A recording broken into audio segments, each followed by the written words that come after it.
unrated hiring site based on G2. Try it free at ZipRecruiter.com/USL. That's ZipRecruiter.com/USL.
Mm. 7 o'clock in St. Louis, and you are listening to The Morning After on 101 ESPN. The show presented to you by Brown and Crouppen, and you can watch it and talk it over with other listeners throughout the program at youtube.com/TMASTL. Tim McKernan, Doug Vaughn, Martin Kilcoyne with you on the program. Little Jackie Papers loved that rascal Puff. He is on the ones and twos, Doug. If you want to call in, Chairman Kurt is manning the Collier and Thompson phone lines, and that's because on Wednesdays, this show is nothing but phone calls. Is that right? It's an all-phone call Wednesday? Just call on in. Collier and Thompson, 314-974-0101. If you don't have the courage to do it, you can text in. But this is a time for the phone callers to shine bright like a diamond. Look at Doug. They're already full. They're loaded. They've been waiting. Are they really? Yep. Yeah, you might want to clear them. All right, let's clear the lines. All right, everybody stand back and clear the line. Right. Okay. That should do it. Okay. Just clear them. 314-974-0101. Good morning, boys. Doug, I was thinking about you in my dreams. That's from Man Love. Morning, boys. Cubs suck. Go Cards. That's from Sharon and Clayton. She was ready to go right at the top of the hour. Okay. The Cardinals are officially in a pennant race, and they're going to win this baby. Choke, Cubs, choke. That's from the Hair and Hammer. How about them birdies? That's from the redheaded stepchild. And Jackson is Katie, a top 10 player of all time. That's from Mahomes. Martin, that's a carryover from the discussion that was on right before us. Well, it is that time of the year. There's no NBA. There's a draft tonight. Right. Check on that KJ from Illinois, but you have kind of a lull before training camp. That doesn't stop SportsCenter from talking NFL every day anyway. But you're going to get into a lot. This is kind of the Mount Rushmore of Mount Rushmore seasons. This is the Mount Rushmore of Mount Rushmore seasons. Yeah. I really like that. Top 4 golfers all time, Doug. How are you going to leave Sam Snead off there? I couldn't. Take a break. Bobby Jones, get out of here. Tiger, I don't have him in my top 4. 969 golf. Call in. Okay. We can do that with every sport and just start screaming at each other. Sure. You don't think Ted Williams is a top 4? Yeah, I do. Doug, we will do your Mount Rushmore of golf coming up. But for now, Cardinals defeat the Cubs 8-7 in a Jim Dandy. Brad Thompson and Chip Carey all fired up as Nolan Arenado barehands it, throws it across the diamond, and the Cardinals close it out to improve to 44-36. Just 2.5 back of the first place Cubs, and they'll go for the series win this evening at Busch Stadium. Hello again, everybody. Well, I don't care so much about the series win. I'd like to see them win all 4, or just 3 out of 4. Whether they win the series, that's, icing on the cake. Just got to get as many wins as they can get.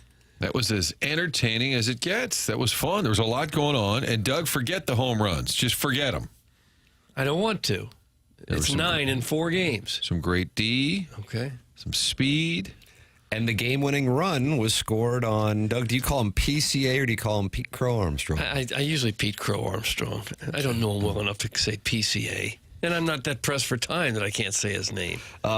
Pete Crow Armstrong, Doug calls him PCA's mistake that allowed Mason Wynn to score from second base was the difference in the ball game. Here is the call. Hit the lever, please, Pale. Until tonight and yesterday, that is. Fly ball, well hit center. Crow Armstrong back to the wall. He's got just enough room. Mason Wynn rounding third. PCA forgot how many outs there were. The front of the plate lane. And a base hit on top of it. Well, it's really kind of inexcusable how a major leaguer couldn't know how many outs there are. There's 5 or 6 different scoreboards all around the stadium telling you how many outs there are. But give Wynn credit, because normally a runner might have gone about 3/4 speed on that just to, ease up going into third. And he was going 100% all the way, even though he couldn't see what was going on behind him. So he gets a lot of credit. And had the throw home been decent, he might still have been out. But they botched the relay throw home also. I love the look of PCA, Doug. PCA, you call him? You like to call him that? Pete Crow Armstrong. Okay. He looked a bit shocked when he realized you could almost see like a jolt go through him, like, oh, crap. How do you walk back into the dugout and face your teammates after you do that? That's tough. That's really tough. Here's what he had to say on making the mistake. And then also, it should be noted, because I was thinking, man, if a Cardinal did this, I'd be like, what the hell's he doing? The bunt in the 7th inning. Runners at the corners for the Cubs. One of the best hitters you've got. And he goes bunting. Right back to the pitcher. Thank you very much. Here is Pete Crow Armstrong and his performance last evening in St. Louis. Pete, can you just walk us through the 4th inning? Is it as simple as just not knowing how many outs there were? Yeah. Simple as that. And then in the 7th, what went into the decision to bunt?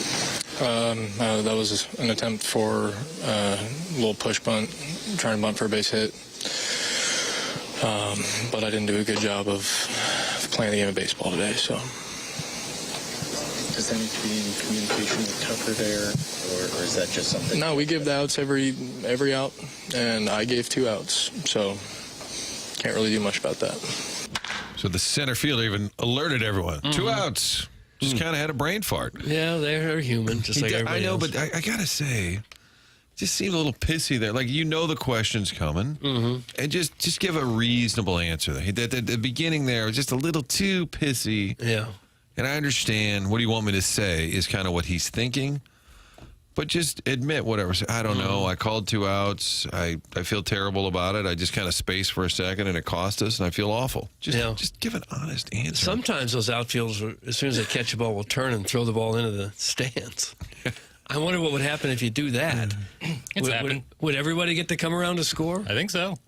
You throw the ball in the stands. If you had the bases loaded and you hit a fly out with 1 out, and the left fielder caught it and turned around and threw it in the stands, everyone would be allowed to come in and score. I would think 1 base. Do you think?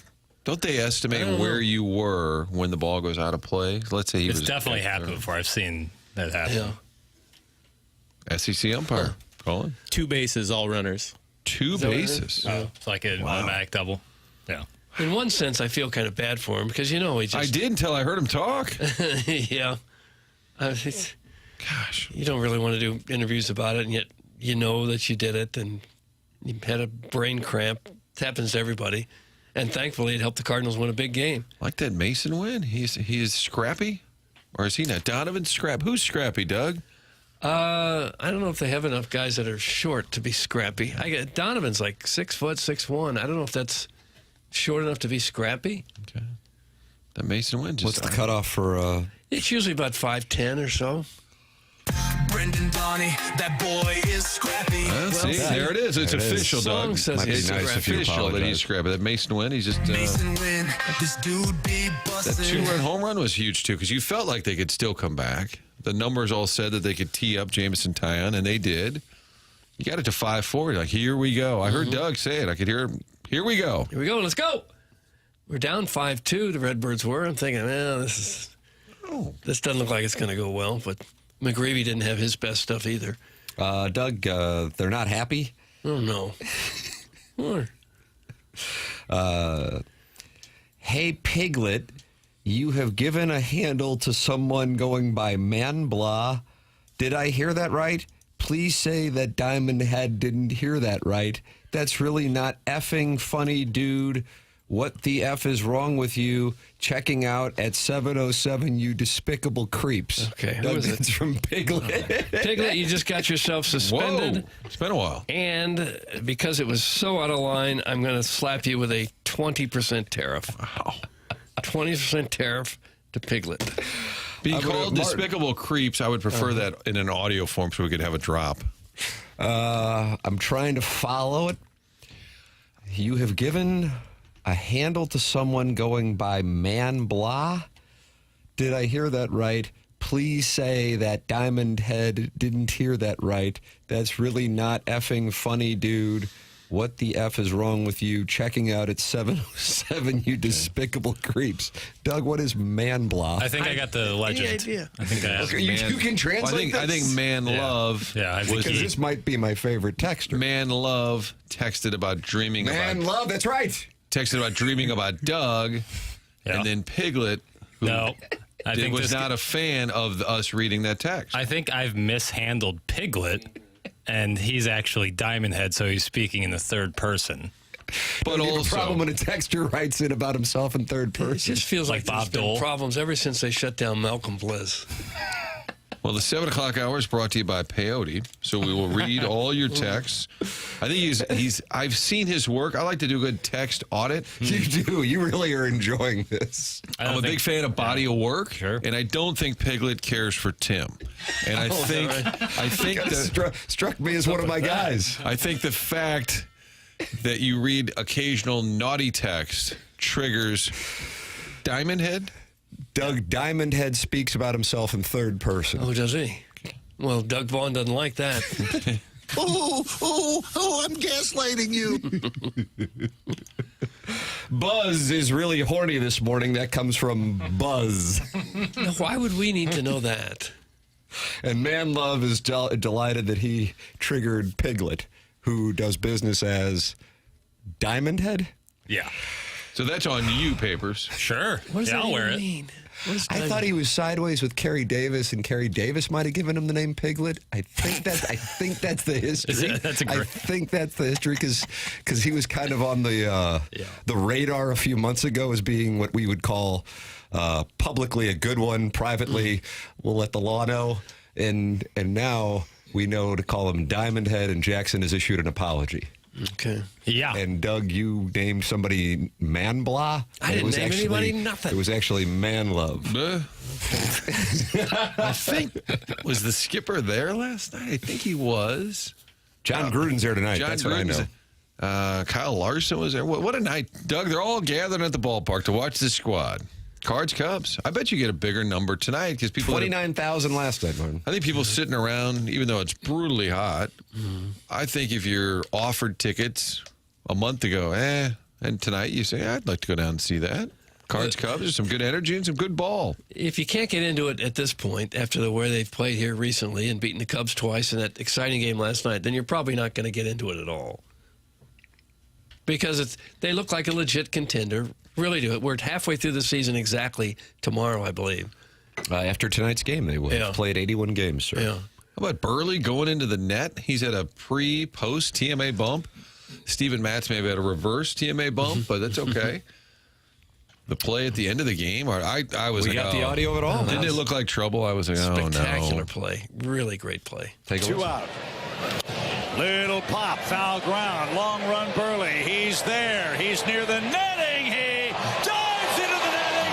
Did he make the catch? He made the catch. Play ended the seventh, and then Arenado ended the game with a tricky play. Yeah, barehanded. Little chopper. Nolan has to avoid the base runner. Throws the first. He got him. What a play. The Cardinals beat the Cubs 8-7 in a game that had a little bit of everything. That was one of the best games of the season. Ooh, yeah, it was. Great stretch by Contreras there, too, for a guy just kind of getting his legs under him at first base. That is such a hard play to barehand that out of With the air. a runner coming at you. Yeah, and then make a fast throw as hard as you can. Doug, you're a rules guy. You always have been. Oh, gosh, yeah. If the runner runs into Arenado in the baseline there, what's the call? He would be out. That would be runner interference. Because he's in the act of fielding the ball. Yeah. Because you can't be in the way of the runner, but if you're fielding the ball, then you have the right of way. Yes. It was close. I would think you take your eye off the stutter ball step. almost. Yeah, exactly. Like there was a great chance for a distraction there. Arenado had an unbelievable play earlier that the runner was safe, where he nearly stabbed it. Kind of Craig Nettles dives to his right. Yeah. Ball hit about 115 miles an hour. And then he scoops it out of the air and still chucked a pretty good throw to first, and it was bang, bang. Runner was safe. That one doesn't even register, and it was one of the most athletic plays. So Arenado, Tim, he always said he wanted to be part of this squad, and he believed in this team, and that's why he's here. No, actually, he didn't want to be here. They wanted to trade him. He said the following to John Denton. This is audio that I don't know if this was like an exclusive with John Denton, but John Denton tweeted this out. How about this? I like playing baseball like this, against the Cubs where games matter. This is the most excited that I've come to the ballpark for this series in about 2 years. How about that? He said it was in a scrum because we had that on the 2 Fox last night, and I'm trying to figure out where is that audio. Where is, but he said... Jackson and I were texting about audio this morning, and it's just so strange to me that Major League Baseball does not make audio available on YouTube. It blows me away. It's the if you're not on YouTube at this point, God bless, enjoy the sound off section. For the life of me, I don't think the Cardinals put a camera in the locker room. Like they have I think they shoot Oli in the podium, or they have access to Midwest. I was texting with Jackson this morning, and I said, where can I find, because I'd like to get some Cubs audio, because I wanted to hear what Pete Crow Armstrong had to say. Is it not on STL today? He told me like 4 different places he goes. Where do you go? MLB Film Room. For MLB Film Room. Some stuff. Twitter, sometimes we'll have people like local news people just tweet out clips. And then sometimes the Post-Dispatch has a video from the scrum. I thought they pretty consistently did. Yeah, just not everybody every single time. But if you're Major League Baseball, you'd have to go around to every city and piece together piecemeal to get sound up on YouTube, right? The NHL's able to pull it off. Yeah, or the individual TV provider. Like I got that PCA audio and I got Craig Counsell audio too from Marquee Sports Network, and they put it up on YouTube immediately after the game. Yeah. But to hear Arenado say that is pretty shocking from where we were 4 months ago, 5 months ago. Can they find a suitor? Is there a place for him to go? And now he's like, hey, man, I'm having fun. And I think I heard him in the pregame he was saying, I just want to win. It's the same thing he's been saying, pretty accomplished individually, just wants to win. Reverse engineering. Do you like that phrase, or is that a problem? No, I'm okay with it. Right. I kind of like it. Thank you, Martin. Going back to November, reverse engineering it. And Arenado, you've seen him do a number of interviews, not necessarily locally. He did the group interview at spring training on his first day there, but he's appeared on a few different shows. And one of the things that he would say consistently once he started talking is some things that were reported this offseason were not accurate. Some things were. I'm wondering if Mozeliak comes to him and says, hey, we're in a spot where we've got to cut back. We have to allocate funds to minor league development. We've gotten away from that. Plus, our television situation is not solid going forward. And so, therefore, we are not going to be going out and making acquisitions. Would you be willing to leave? Do you want to be here? And he says something along the lines of, well, I guess if there's something where I can go to a winning team, yeah, I would. Which is a different conversation to me. Now, I could be wrong. That's why I'm asking the question of, I want to get out of here. Because if he just wanted to get out of here, the Astros thing was there. And I realized the Tucker trade happened right before that. But perhaps, in fairness to Nolan Arenado, it wasn't, I got to get out of here so much as, okay, if I can go somewhere and I can win, then I'm in. But it wasn't like, I dislike St. Louis, I dislike the Cardinals, I dislike, take your pick of whatever.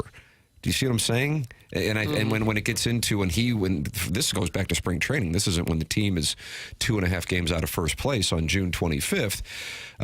Him saying some things that were reported this offseason were not accurate, but he didn't go and itemize them. That's the liberty of having 9-figure net worth. You just go, okay, things are going to be said that aren't true. But he did say things were said that weren't true. He just didn't go through what they were. I wonder if that's what it really was, as opposed to, I want to get out of here.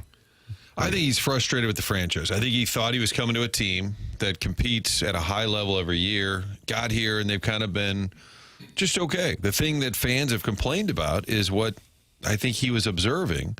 So I think frustration was high, willing to leave for the right situation.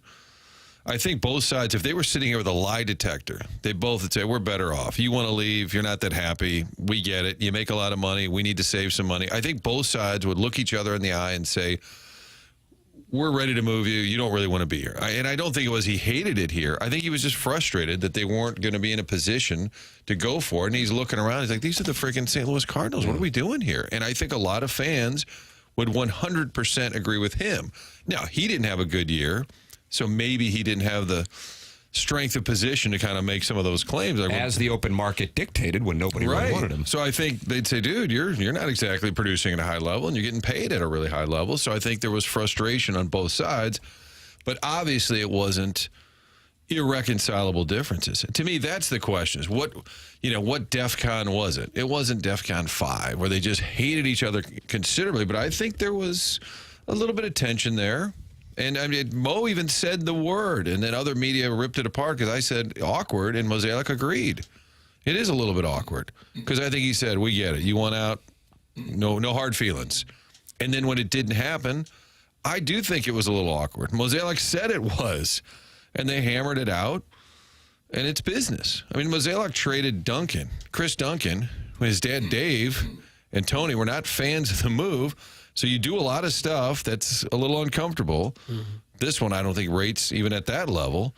But I think Arenado, if he's sitting there on a lie detector saying, I want to go to a winning team, and if you guys are dorking around and don't really care, you're trying to save money, then get me out of here. I think that's 100% true. And maybe the surprise is this a true series contender? Probably not. But do you know for sure? If you're going to be here, you might as well at least enjoy it. Just in general, I look at any team that gets in the playoffs as a World Series contender because of the structure of the postseason. Now, I'm not saying that everybody agrees with that premise, but I look at it as just at this point, it's just come on in and, doesn't matter what happened in 162 games. So 12 teams have a legitimate shot to win. What I think surprises me, because you get into a large sample size, so then you can really look at the math, is that they're in a spot where they're 2.5 games back and playing what could be, when it's all said and done here, 10 games over 500 baseball. That was always Tony's thing, Martin. You remember that? 10 games over 500. That was his big thing. If they sweep the Cubs, not only are they a half game back of the Cubs, and they're 10 games over 500, right at the halfway point of the season, one game past the halfway point of the season. And, you know, the Cardinals, we talked about it before the season started, the win total is 76.5. I think we were all on, we'd take the over on that, but that wasn't because we're like, this is a 90-win team. But if you're 10 games over 500 at the halfway point, then the math is pretty easy on where you wind up. That's 20 games over 500 if you were to play it out. And, I mean, that's something that there's no way in the world. 91 and 71, about where Pestis told us. That's exactly right. And you might be surprised to hear this. He's on hold on the Callier and Thompson phone lines. That's exactly right. Oh. So from that standpoint, when you're talking about 162-game sample size, that would be incredibly surprising. I still, from my standpoint, again, just, you know, not being in a prisoner of the moment mindset, I just would be surprised with what they have at this moment. Now, maybe they change what the model would be as the trade deadline approaches, if they really are right there for first place. I just would be surprised if the starting pitching is able to carry the day. It obviously wasn't there last night, but what Matthew Liberatore did, that was a surprise and a real pleasant one, and I loved that. And because Liberatore was able to go 7 innings the night before, that allowed the Cardinals to have some flexibility later in the game to get that thing across the finish line, whereas that was an offensive outpouring. And man, Brad Thompson made this observation on the call as well, the ball flying out of Busch Stadium, which is not something you've heard about this ballpark since they opened it. But a couple of those home runs, I don't think the guys in the outfield who were chasing them down thought they had any chance of going out, and then they carried out. That ball Newt Bar hit, I thought was a pop fly to right field. Absolutely. And then the Gorman one was measured at like 432 feet or something. Just flying out of there. But for as much as there was with that offense, you didn't have a run scored for the Cardinals anyway after the Pete Crow-Armstrong slumber in center field. So, point being, bullpens did their job. And they're scoring runs. You look at their lineup and you go, well, gosh, we got to get some more thunder. But they score runs for sure. And if Gorman can get locked in, and he showed some signs here the last week, that would really be a great piece to add to the lineup.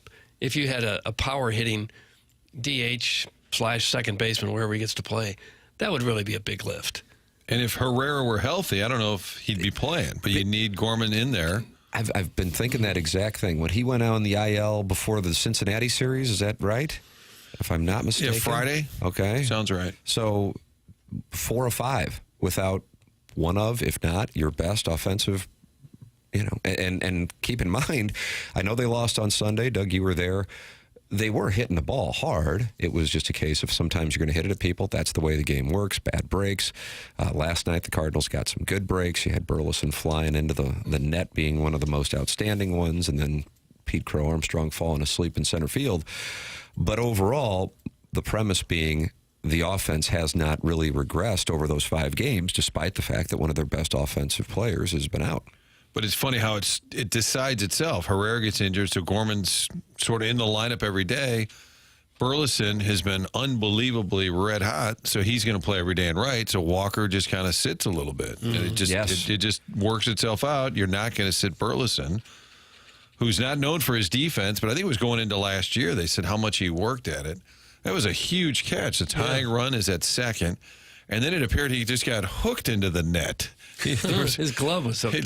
So I thought like his jersey, something just got hooked right in there. The buttons on his jersey. Button on his jersey. He's a little better at everything than you think he is. Just by looking at him, he kind of looks like a catcher.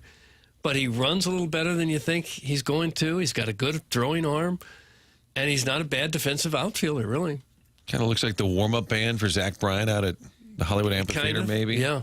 Yeah, but he's a big piece to it. Friend of the... And if they continue staying this close to the race, you know, Walker might find himself on the bench most nights. Hoosier Trojan Horse, Doug, says Walker trade now. They don't need him, and he may bring some value. That is from the Hoosier Trojan Horse. That'd be the question. What is the value in return? Yeah, you'd hate to give him away and then find out that he's, you know, becomes an all-star 2 years down the road.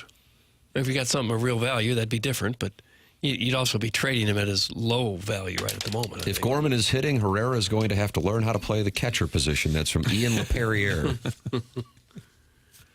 We like our catchers around here. Then we added Garrett Hampson to the squad yesterday, kind of quietly. Below the radar, they're 1-0 since signing Garrett Hampson. Yeah, track that. Well, if you had to, you could put Gorman at second and Donovan to spell an outfielder that's not hitting, too. Where's it bats for a lot of those guys? I like seeing that Vic Scott fly around from first. Him scoring on a double. I mean, that's not that surprising. It's still fun to see. Flying around the base paths. Yeah. 7 homers in 2 nights. 6 were 2-run shots.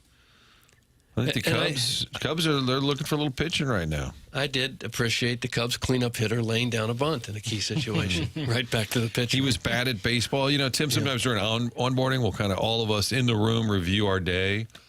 And I'll just say I had some bad radio moments. We just kind of look in the mirror. Bad journalism. Bad journalism. Bad journalism. It happens to the best of them. Cardinal discussion throughout here on TMA. The program is on 101 ESPN and the TMA STL YouTube channel, and it is presented to you by Brown and Crouppen. The name of the game is supporting the sponsors. And the sponsors, Brown and Crouppen, presenting sponsor of TMA, and that goes back now a couple of years. We have gotten to know Ed Herman, Terry Crouppen, and Andy Crouppen, and we ask that if you were in a position where you need a personal injury attorney, you do business with the presenting sponsor of The Morning After. Go online at brownandcrouppen.com or call 314-222-2222. They are local, and that means you are dealing with attorneys who are familiar with the St. Louis area legal environment. They're not from out of town. You're going to get to know them. You're going to get to work with them, and they are in St. Louis, right down on the hill where they built brand new offices. Founded in 1979, Brown and Crouppen treats clients and their employees like gold. They're part of the community, and they value it. You're going to get great service and great results with Brown and Crouppen. Call 314-222-2222 or go to brownandcrouppen.com and make sure you let them know you heard about them on TMA. Remember, the choice of a lawyer is an important decision and should not be based solely on advertising. Past results are no guarantee of future results, and every case is different and must be judged on its own accord. You will hear from Oli Marmol on the defensive plays that saved the game last night. Craig Counsell will give his thoughts on what Pete Crow Armstrong did in center field and allowing what became the game-winning run to score. Plus, Katie Woo was on Ken Rosenthal's podcast yesterday and talked about how the Cardinals might be moving away from the runway plan to focusing on winning now in the short term. We'll have that for you. It's all coming up next here on TMA 101 ESPN.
October when you're on your pontoon.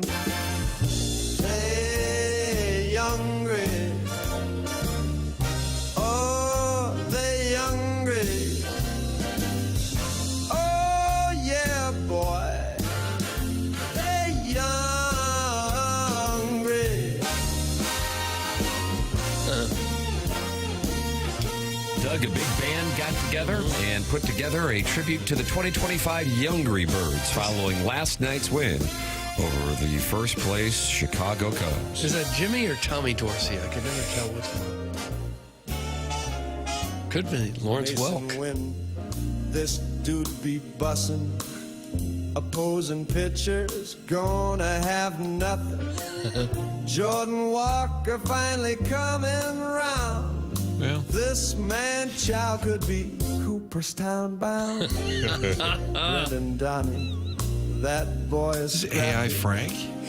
always making the B-fib happy. Luke and Baker got legs like a trunk. Always line drives, never in a funk. Look out now, these baby birds gonna fly. First place by mid-July. All the haters be singing their tune. They'll be playing in October when you're on your pontoon. Why can't they play this after a Cardinal win in the stadium? Why wouldn't you? Ballpark could be up for snatch grabs. It really would be. Some real nice. This is boardwalk music right here. People With your say- best gal. First they'd say, "What in the world is this? Oh my God!" What? And then they'd start to love it. Kind of like the Yankees play New York, New York. You start playing this, the whole building's kind of swaying It's a big together. sway song, yeah. 217 says, I love this. Jackson, they love your music selection this morning on 101 ESPN and the TMA YouTube channel.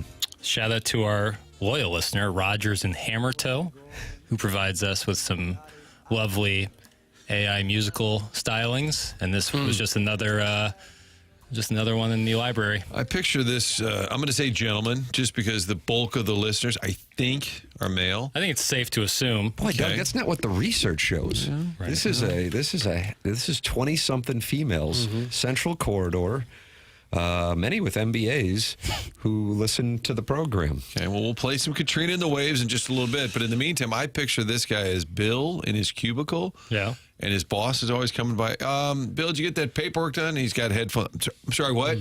And he's working on songs for this show instead. Yeah, well. Priorities. We appreciate it. Dogtown Astrovan is not happy, though, Martin. Okay. These AI songs and return music themes are the worst thing that's happened to this show since the Bootman and Grumbly took over. Was that 10-speed and Brown Shoe?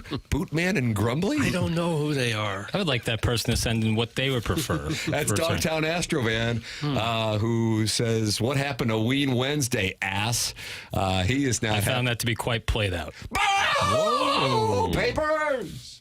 Dogtown Astrovan, we're clearing the lines for you to call in at 314-974-0101, and you can have it out with little Jackie Papers, who loved that rascal Puff. Oli Marmol had this to say regarding the defensive plays the Cardinals made. Ticker, Doug, a variety of them to get them across the finish line 8-7 last night, including the barehanded play by Arenado at the end, and of course the Burleson into the net play to end the seventh. And even Donnie. One moment. What? That was too short. Saving that throw from going into center field, that's a big play as well, man. But him going up against the net there is huge, and it takes, you got to be real confident to barehand that to end the game there, and there's not many people that would do it, but we got the best third baseman in the game, and he was able to end it. But that was a lot of positives today for sure. Yeah. Well, here's not a positive. There's an image in here sent from Dale in Grubville of a gentleman in a swimming pool with areolas the size of sewer lids. Put that off. I am shaken to my roots, and I may not be much good to And it was now. sent for what reason, Doug? I have no idea. Because we're breaking down the Cards Cubs. Would you look at this picture and tell No, me that you can I continue? actually would rather not. I can't would continue. rather not. Oh. Apologies to Eric in the Central West End, who normally targets Jackson. DEFCON 5 is lesser. DEFCON 1 is sorry, I don't know my war games. That's the most panic. DEFCON 1 is top-level panic. Okay. Yeah. Andy in St. Peter's now is not happy. Jackson, quote, Ween Wednesday was played out. Also, Jackson plays AI return music almost every bumper for weeks and weeks straight. That's Andy in St. Peter's. Well, deal with it. He's had about enough. But I just don't think that's true. I play it sometimes, but I also play random music songs. I played 2 music songs. Geez. That was a nice twist, too. That was a new twist. I thought people would enjoy it. It was nice. It was fine. Well, you got to find something to complain about. Yes. It's just this. Don't let it rally you, son. Bothers me. It's fine. You didn't have to look at the picture I saw from Dale and Grub. Shake it off, Doug. We're all dealing with something. Be glad it wasn't a Ween. Here's Craig Counsell on what he saw from the Cubs last night, specifically what was a delight for Cardinal fans, and that was Pete Crow Armstrong's mistake and the loss. Craig, when you watch PCA lose track of the outs, just what do you make of that play there? Yeah, he just made a mistake. Obviously lost track of the outs, and it's just a mistake. Base hit. Okay. Well, that's all it is, really. Just a human being out there. Had a brain cramp. Happens. In this case, it cost him a game. That run was the difference.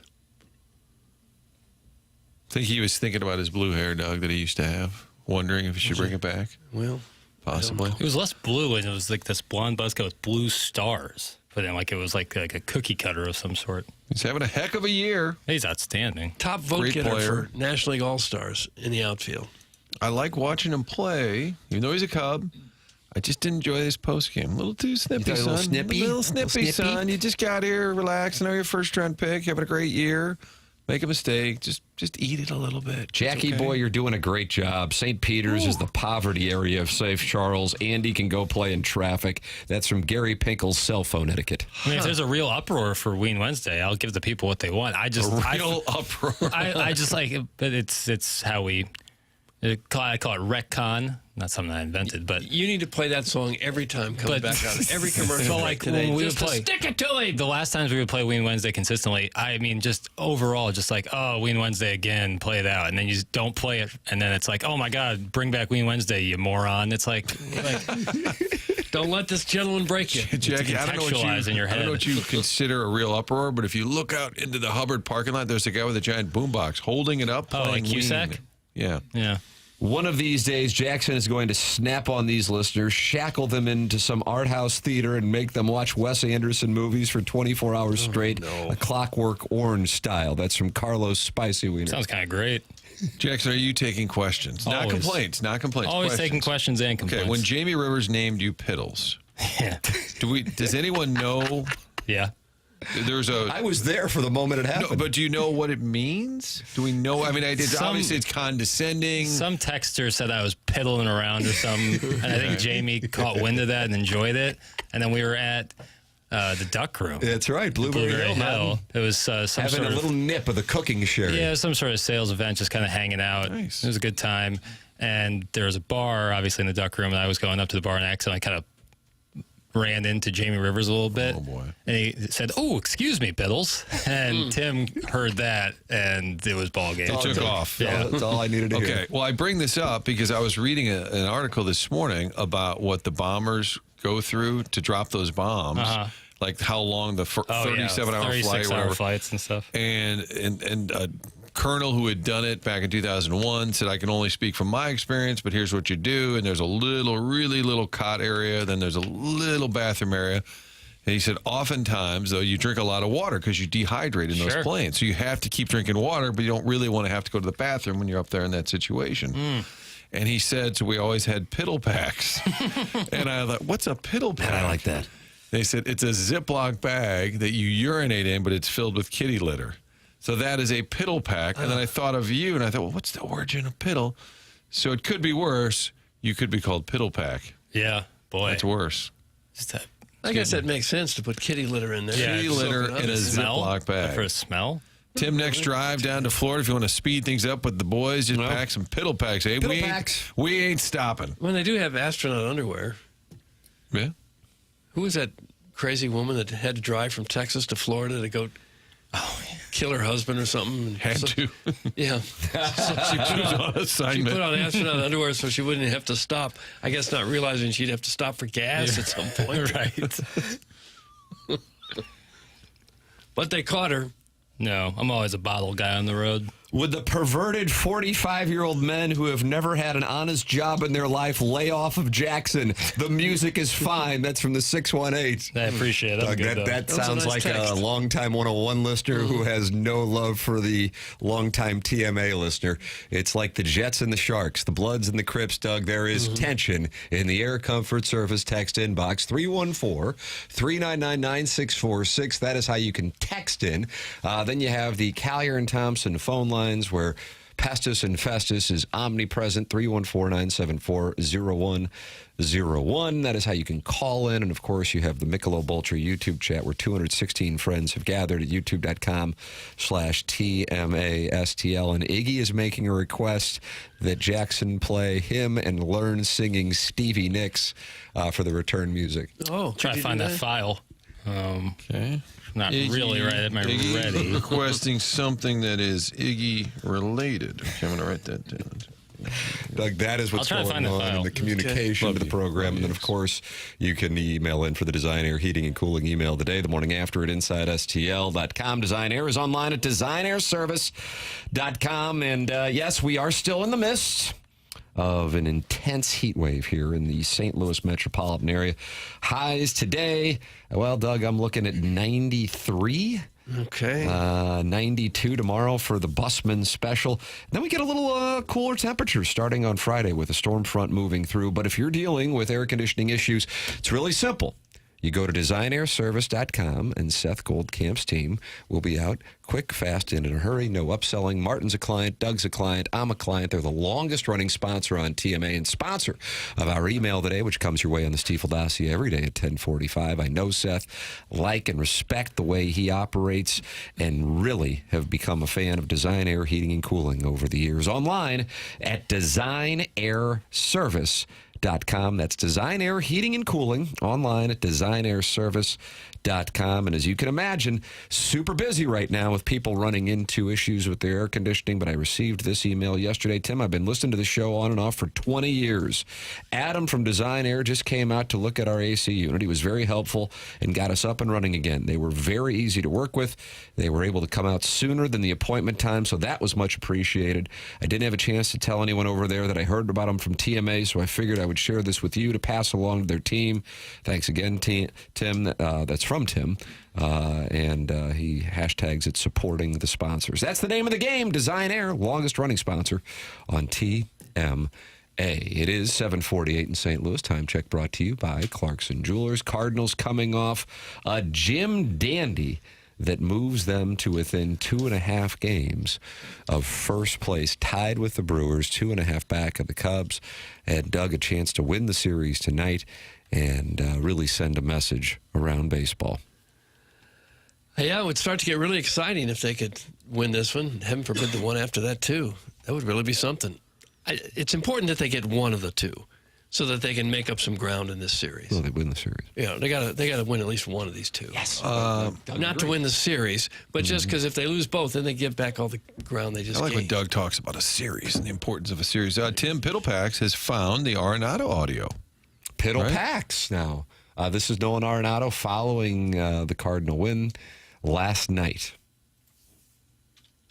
I like playing baseball like this, against the Cubs. Games matter, as you get older, that's what you want to play for. You don't want to play games just to play games, individually I've accomplished some things in this game, and I just want to accomplish something team-oriented, special, and win a World Series. So, games like this, it's easy to wake up, this is the most excited I've come to the ballpark for this series in about 2 years. So, it's just fun playing games like this against the Cubs.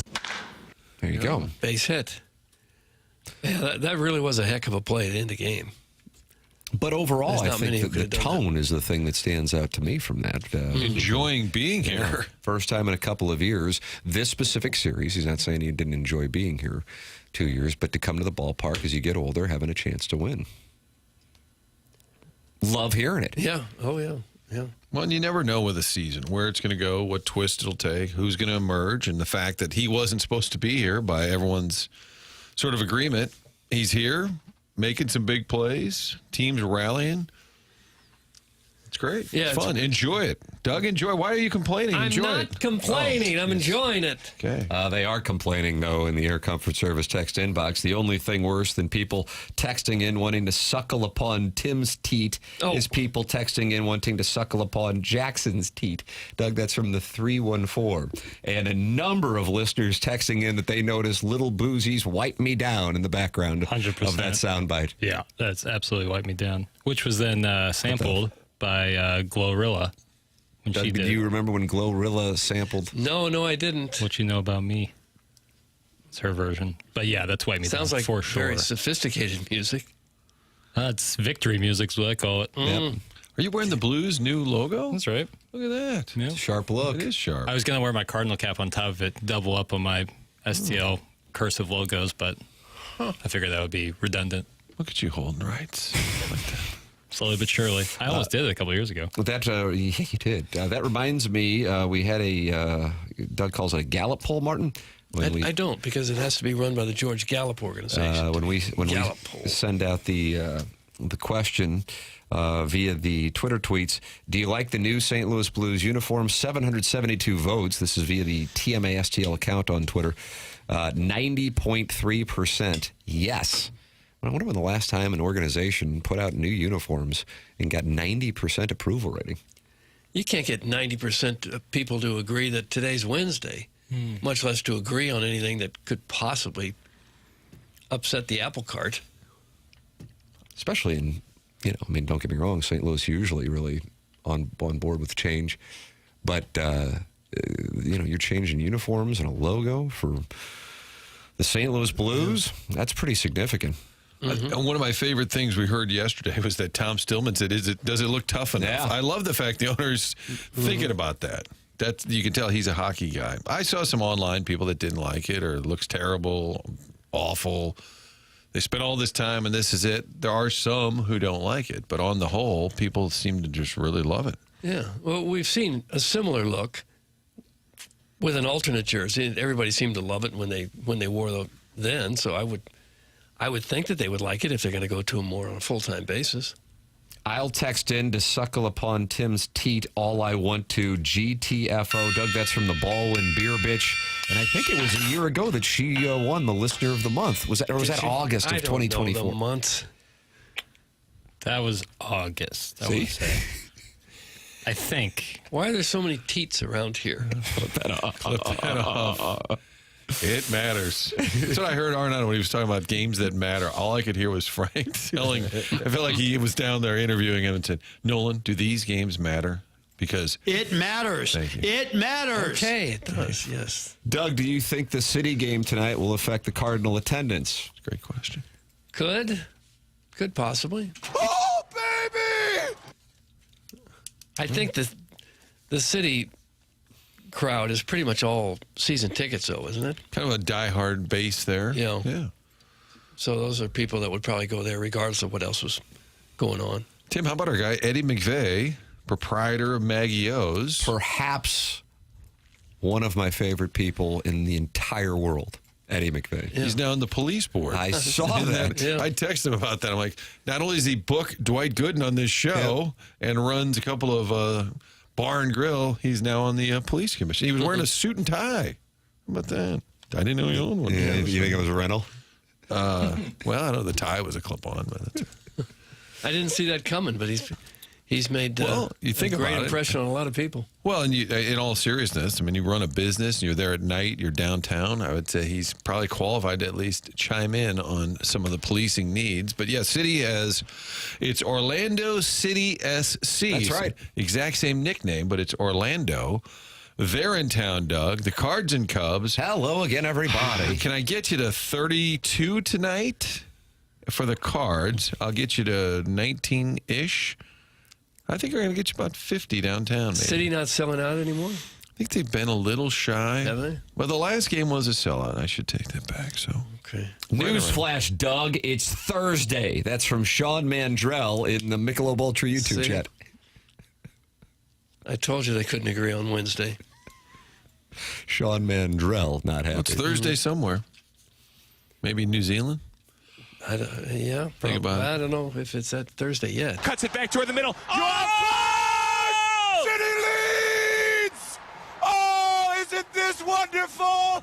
Shaw Klaus, Post Malone, 3-2, St. Louis City, 4 minutes left in regulation. Did he say Post Malone in there somewhere? What's your Mount Rushmore of Post Malone? Does that mean a shot went off the post and in? Is Or that a Post fell Malone? through the stage? What would that have meant right there, Post Malone? Hit the post and went in. Okay. Doug, it's 12:55 a.m. in New Zealand right Oh, is now. it? It's So it is Thursday. Thursday. It's Thursday. Okay. Us St. Louisans can relate to Arenado. He is a guy who wasn't bringing much to the table himself, but wanted out of his washed-up marriage until the Cardinals got on Ozempic and started doing new stuff in the bedroom, and now he is back in. Doug, that's from Buzz, who won Listener of the Month 2 years ago in June 2023, and he's having another strong summer in 2025. Fun to watch his response. Okay. I guess it's not the worst analogy I've ever heard. He's one of us. He's one of us. Well, who could blame him during the offseason with a team that appeared to be going nowhere? And he's 34 years old now, and they said, do you mind if we trade you to a contender? He didn't come up in the organization. He's not from here. How many people would have said, no, I'm not going anywhere? Probably not many. Couldn't blame him for that. By the way, the Cardinals are coming to the lodge for Yes, How they about are. that? Okay. They are coming. Larry made his return to the show. Was that Larry Nickel right there? Yes, it was. Made his return to the show. Yeah, So with everything's those kind of storage falling in wars. place. Yeah, it is, Martin. I think things are really, this is fun to watch. St. Louis coming together as the Cardinals are as well. And they'll try to make it 3 straight over the Cubs tonight. Downtown St. Louis. But there may be some news with another team in downtown St. Louis. This question just coming in from Harrison's brother, Master. Hey, Tim, do you think the Blues are going to trade Kyrou for Noah Dobson? And there is a tweet this morning that has some Blues fans buzzing on the possibility of Kyrou leaving St. Louis between now and next week. We'll have that for you. That is funny. On the other side of the commercial break, teasing camp paying off. This is The Morning After on 101 ESPN, presented to you by Brown and Crouppen.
This is Jackson with a Sports Center update driven by Johnny Londoff Chevrolet and Johnny Londoff Autoplex. The Cardinals win last night, taking the first 2 games of the 4-game set against the Chicago Cubs. Game 3 tonight, 6:45 first pitch. Eric Fetty toeing the slab for the Redbirds. That was another Sports Center update driven by Johnny Londoff Chevrolet and Johnny Londoff Autoplex. See them at londoff.com. Chevy, together we drive. Are you kidding me?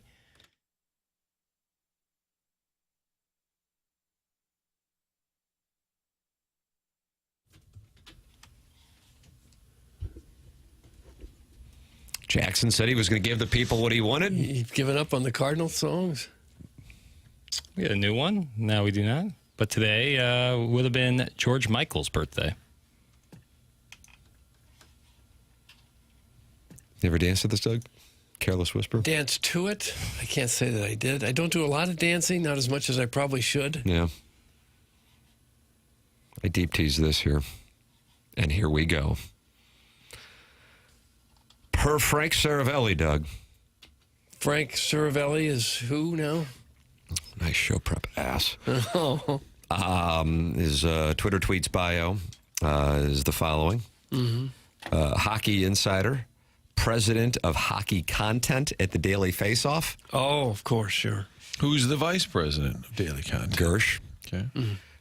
Sports on Prime, Sportsnet, and president of the PHWA, that is the Professional Hockey Writers Association. Oh, okay. And then the bio finishes off with winning is the best deodorant.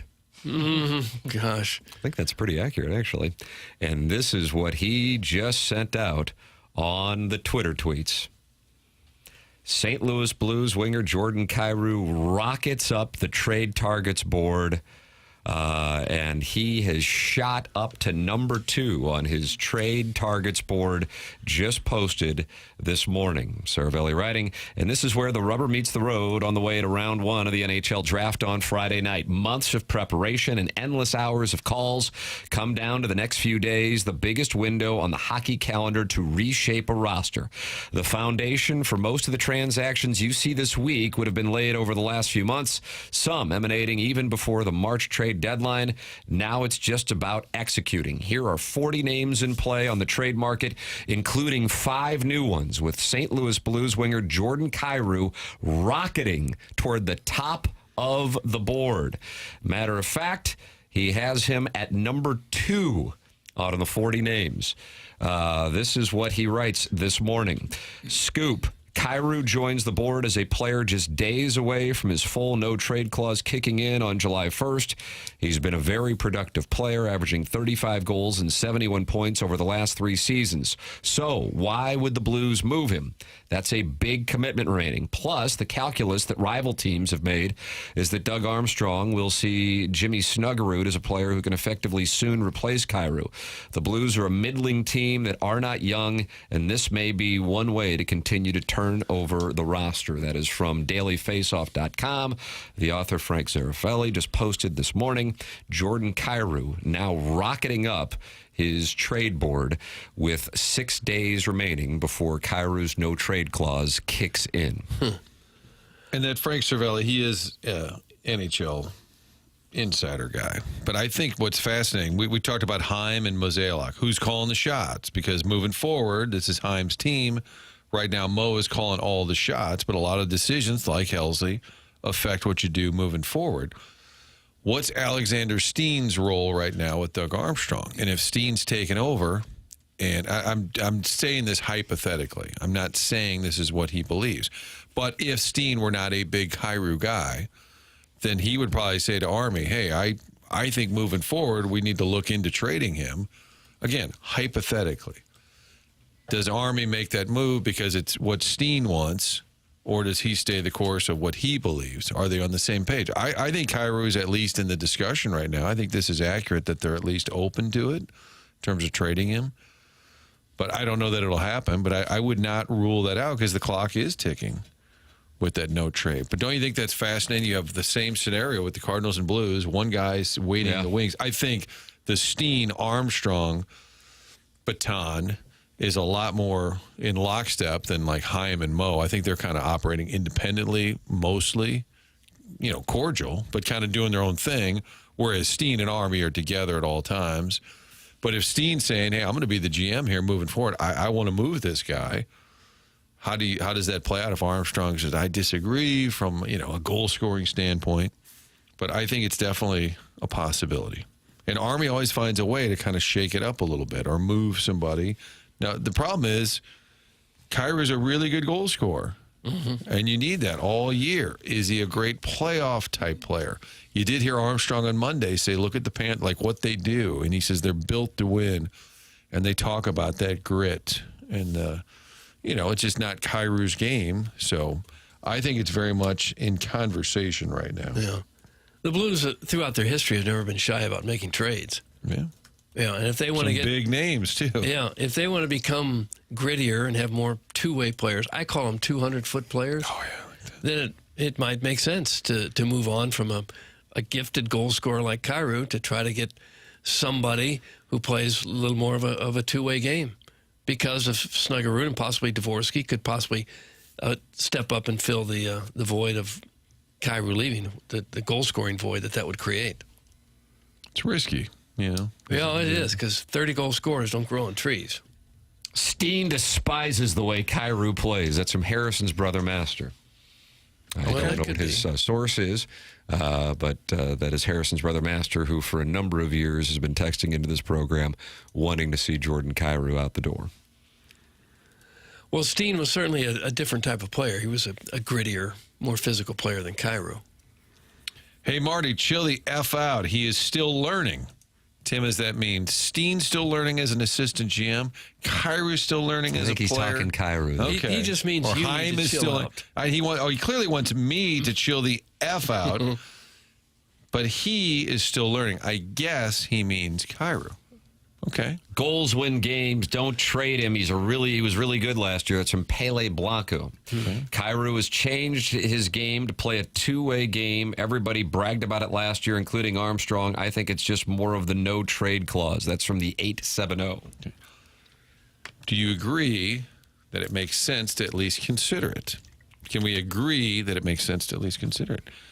The non-ling does agree. Kevin Lorenz, longtime TMA member and regular texter into my phone, and he says, I think it's very live. There's little doubt in my mind that Army is not gauging his value hard, but the way he operates with the guy he doesn't, quote, have to trade, I'm sure he's got a take it or leave it price. If it were for Dobson, he's a potential number one, but he's expensive, and it inflates Broberg's next deal as well. Noah Dobson of the Isle and 25 years old right-handed defenseman. Well, Tim, you need to chill the F out. Yeah. Gosh. I don't know where that came from. Who you think you are? I'm a bit of a dumbass. Kyrou's game did improve. Plus minus isn't everything, of course, but it is somewhat of a barometer of how you're doing. 2 years ago, Kyrou scored 37 goals, but was a minus 38. This year, he scored 36 goals and was a plus 23. So he was doing something different. I mean, that's a huge turnaround. Move him. They won't win in the playoffs with him. That's from the Gray Summit Gray Goose Guzzler. Well, I don't know that he's the reason they're not winning in the playoffs. I think that's probably an exaggeration.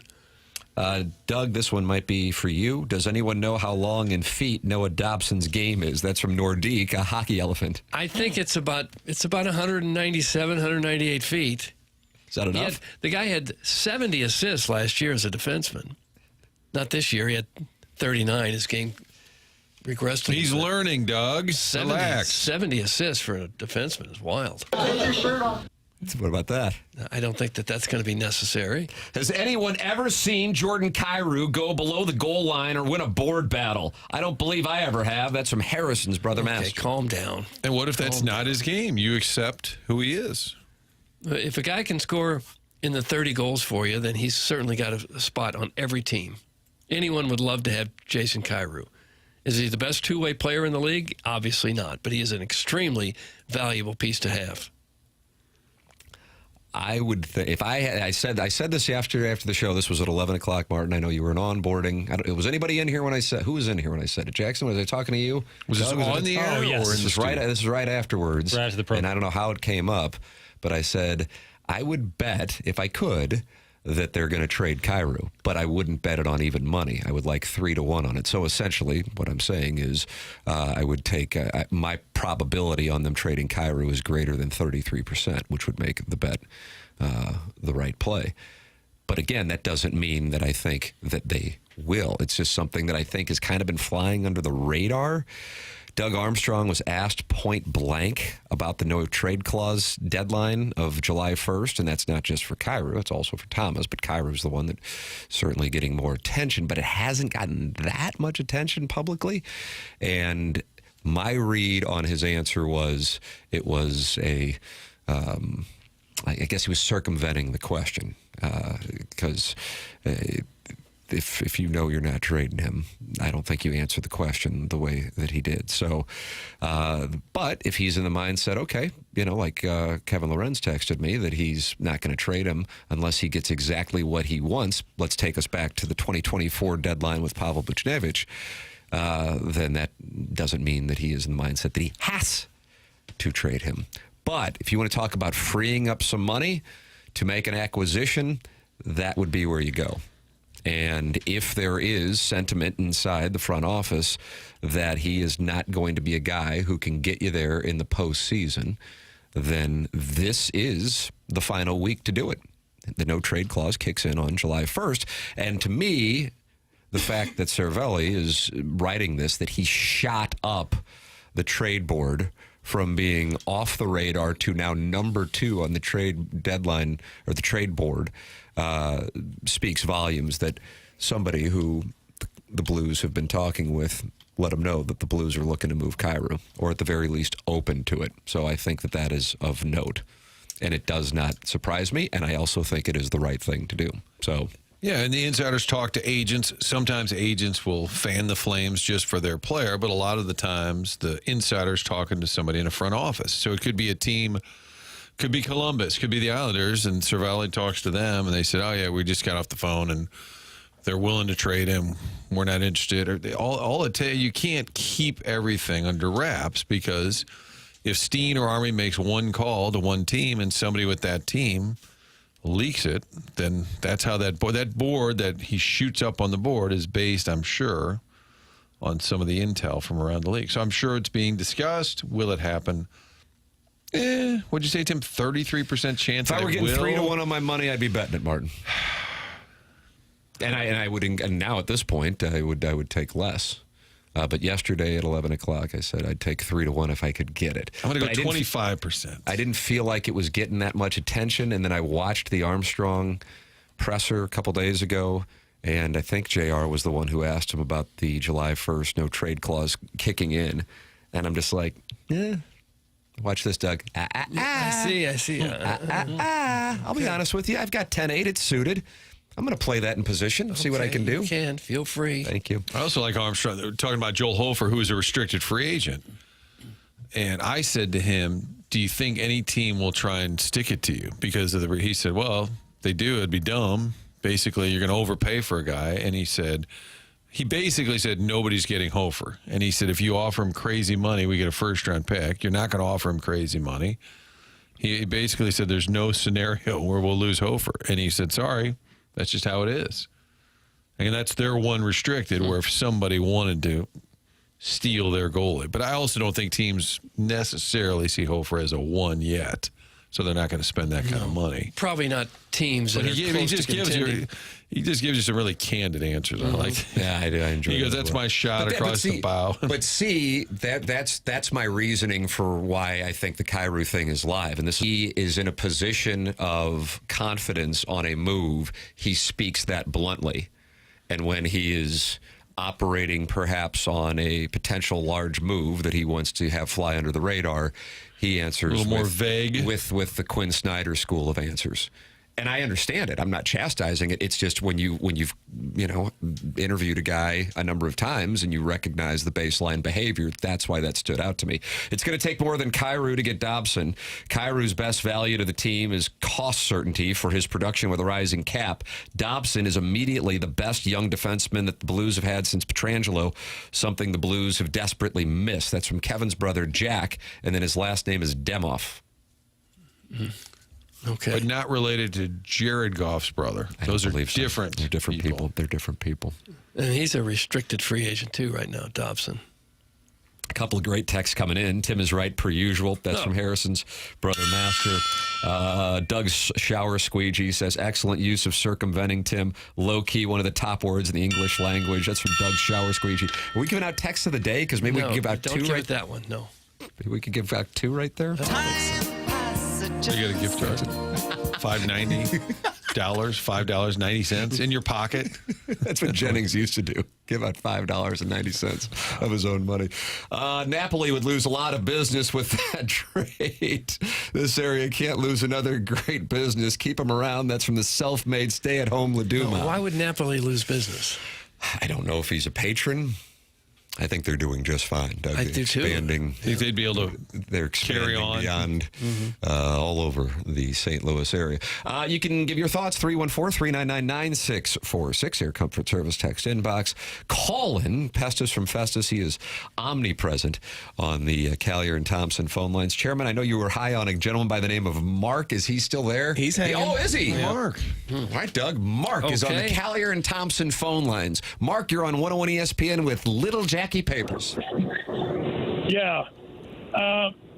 It was great watching Burley with the catch in the net, and awesome to watch Arenado make a play that, a rough play that really tough to make, look routine. But being a Cardinal lover and a Cub hater that I am, I really want to talk about Sleepy Pete in the outfield. I mean, what's PCA really stand for? Pay closer attention? Nice, Doug. Gosh. Promo.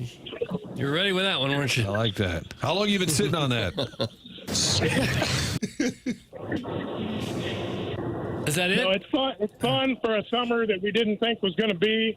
I'm not saying that. I mean, they still could choke, but they're trying to make it a fun summer for us at least. Yeah, that's true. That's true. Well, thanks for calling, Mark. Yep, go Cards. Were you at the game? Hey, Mark, were you at the game, fella? What's that? Were you at the game last night? I was not. Are you going tonight? I'm not. You going tomorrow? I went opening day, and I went June 5th. Oh, Timmy went June 5th. Was that the Blue Jays? That was a Jim Dandy is what it was. Was that the June 5th game? I don't remember. Okay. Well, Mark, don't be a stranger. If you've got more catchy acronyms, call in. 10-4. I like that. You like a 10-4? Yeah, I do. Yeah. Well, they didn't like it in the text inbox. Why? Frank, do you like chocolate bunnies? This guy sounds like he may stroke out mid McMuffin and triple order hash browns. It's Carlos Spicer. I got to tell you, I wouldn't mind a McMuffin and a triple order hash browns myself. Sounds pretty good, actually. Can you hear me good? That was really good. What was I already forgot. What did he say, PCA? Pay closer attention. Pay closer I preferred Sleepy I'm going to hear that on the 2 Fox tonight, aren't I? Well, you might say they're calling him PCA as in pay closer attention. The anchor's going to laugh like it's the funniest thing I've ever heard. We'll have more later tonight. Roll highlights. Mark definitely has a cell phone holster. That's from Armor Day. I hate to do it Cell phone. twice in this segment, but There's the Cell phone holster. Oh, Tim, June 5th, they lost to the Royals. They were going for a... they lost the series. Mark might have had the longest ratio of wait time to time on air. Yeah, I was kind of wondering about that, Sherman. yeah, that might have been It's like about 32-1. Whoa! I might take the under on the one. No more landline calls from south of the Arnold Water Tower. That's from Steven time. No more landline calls. Can you remember the last time you made a non-work landline phone call? Wow.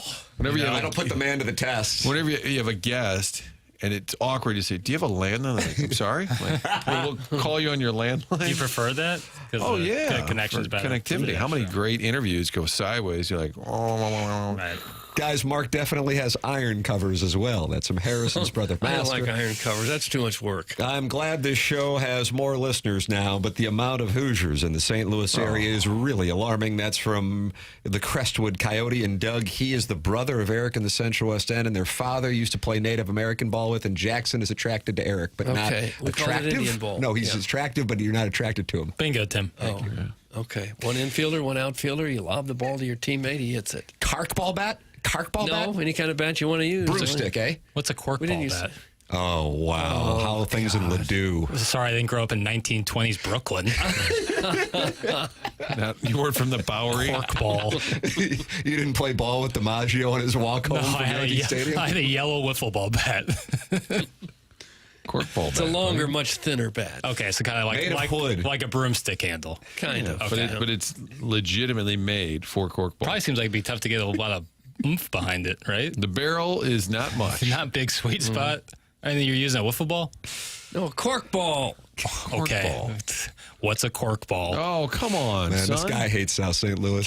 What do you play, fuzzball? Hate the I played fuzzball with a cork ball bat, Martin. Wiffle Cork ball bat with a tennis ball? Yes, the greatest. St. Gabriel's perfect dimensions. I for played it. wiffle ball.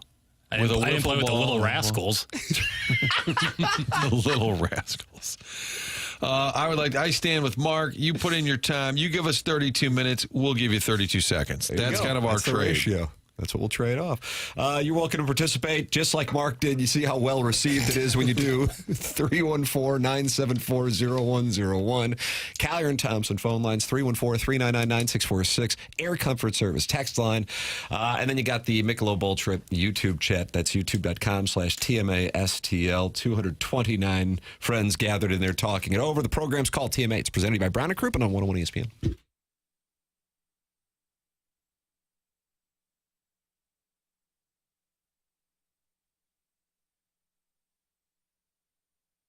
AutoLoanPro.com. That's the website to head to if you're in the market for a new vehicle. Doesn't matter what your story, your circumstance, your situation, they're going to get you into a new car. They're going to do it with little to no money down. And they're going to make sure to get you the best rate they can. They're working with over 50 different lenders. One thing to know, choose the pro. Auto Loan Pro. Whenever you're financing a car, that's really all you need to know.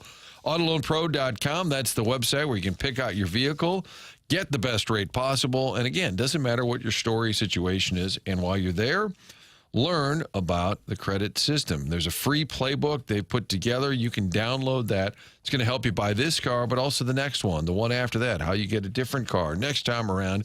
You're learning also while buying that new car, getting you the best rate possible. Auto Loan Pro, part of the Lita family. Get online today. Find out more about how it all works with that free playbook, and then get into a new vehicle. It's all you need to know. Auto Loan Pro.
Oh, Jackie Papers.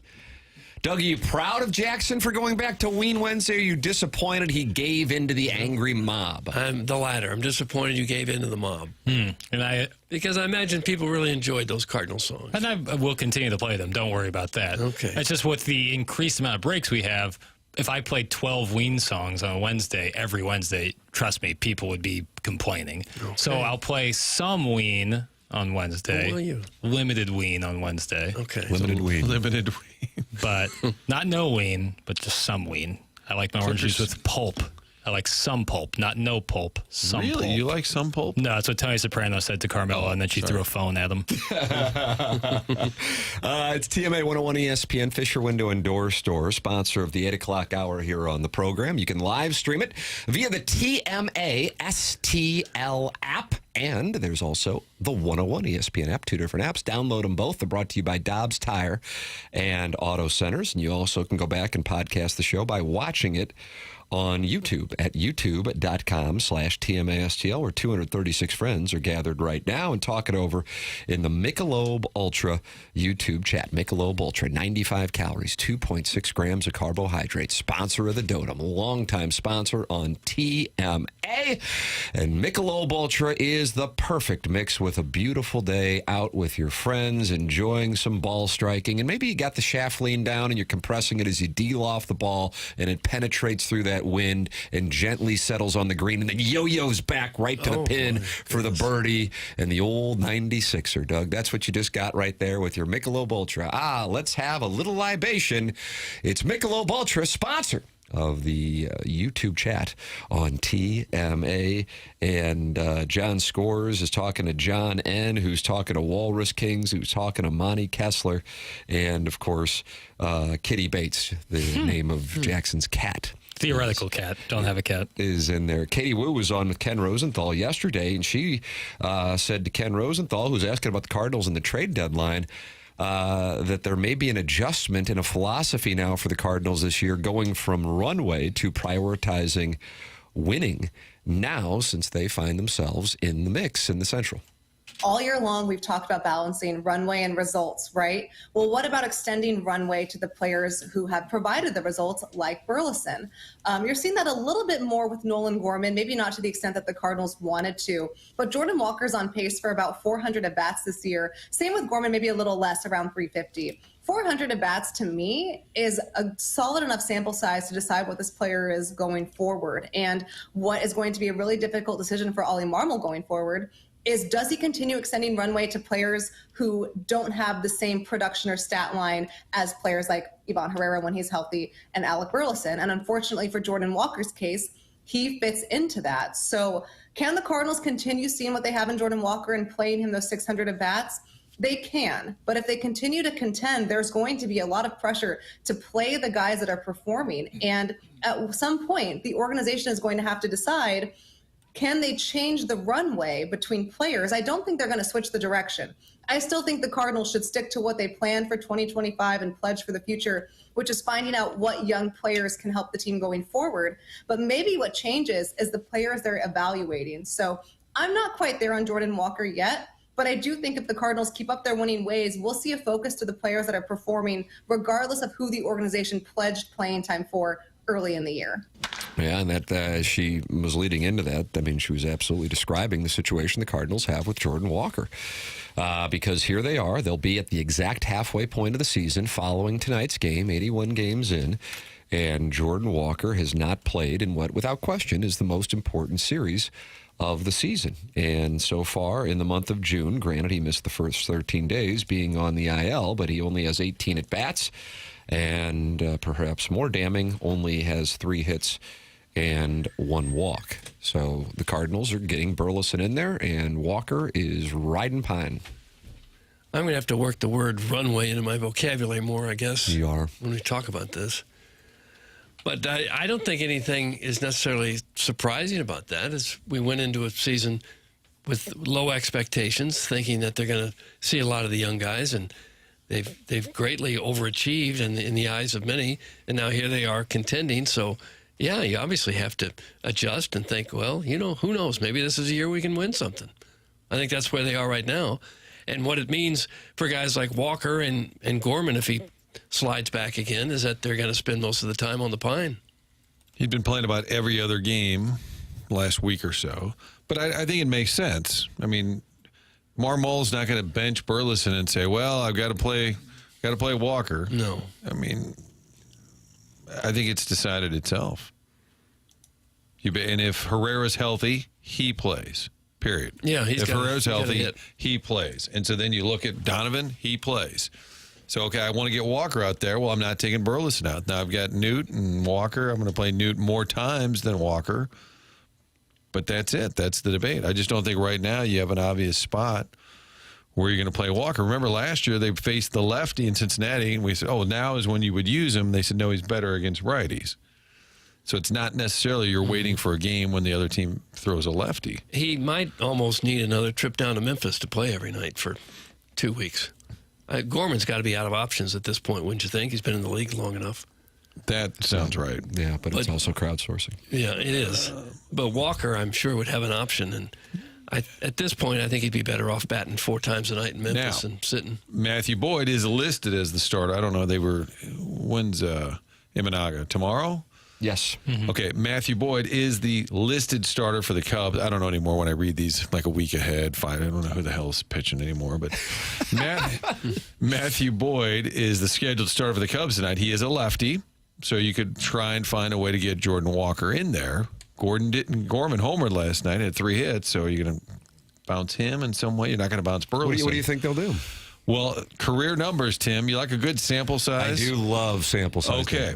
So ask me, has Jordan Walker ever faced Matthew Boyd? How many times has he?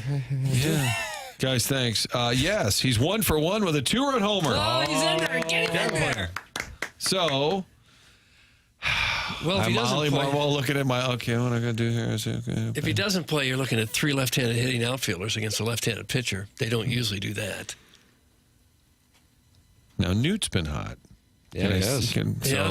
Newt's going to play for sure. Can I give Victor the night off and put Newt in center, Donovan in left, Gorman at second? It's a lot of lefties. Yeah, it's a lot of lefties. They don't like to do that. My gut says that they'll give Newt the night off. Jordan Walker finally coming around. This Burley's man in child left. could be Cooperstown. Donovan's in left, Gorman's at center. I don't know. Would you sit Gorman after a 3-hit game? He's a tough lefty. He's having a good year. Maybe you put Burleson in left and Walker in right and Sajasi you'd still have Donovan at second, obviously. Maybe they'll do that. It's a tough call. You know what we'll do? Gorman got his eye back. We'll see what happens. My gut is that Walker will play tonight because they figure if there's ever a chance to get him out there, maybe this is it. You can't ice him for too many days in a row. But I don't know who you're taking out. You can do the whole lefty argument, too many left-handed bats, but I think Donovan's playing for sure. Yes. Burleson's playing for sure. Yes. Mm-hmm. So it's down to Gorman or Newt. I'd want Newt in there the way he's swinging. He runs hot and runs cold. Not Gorman. I'd still rather have Newt. Against the lefty, Gorman probably would be the guy out, I would think. Okay. I think we've come to a consensus, Martin. There it is. I think we have workshopped. Great job workshopping, fellas. Mm-hmm. I will text Oli with the suggested lineup. We have come to a conclusion. One person we know who will be out there tonight in downtown St. Louis is John Gruden, true friend of the show. He is going to be throwing out the first pitch, Martin. And here is what he had to say yesterday making that announcement. You know, a while back, I was in St. Louis, and the Cardinals were 14-19. So I got my rally necklace. I put it on my neck, and guess what? The Cardinals won 9 straight games, and now they're 43-36. 3.5 games out of first, and the Cubs are in town.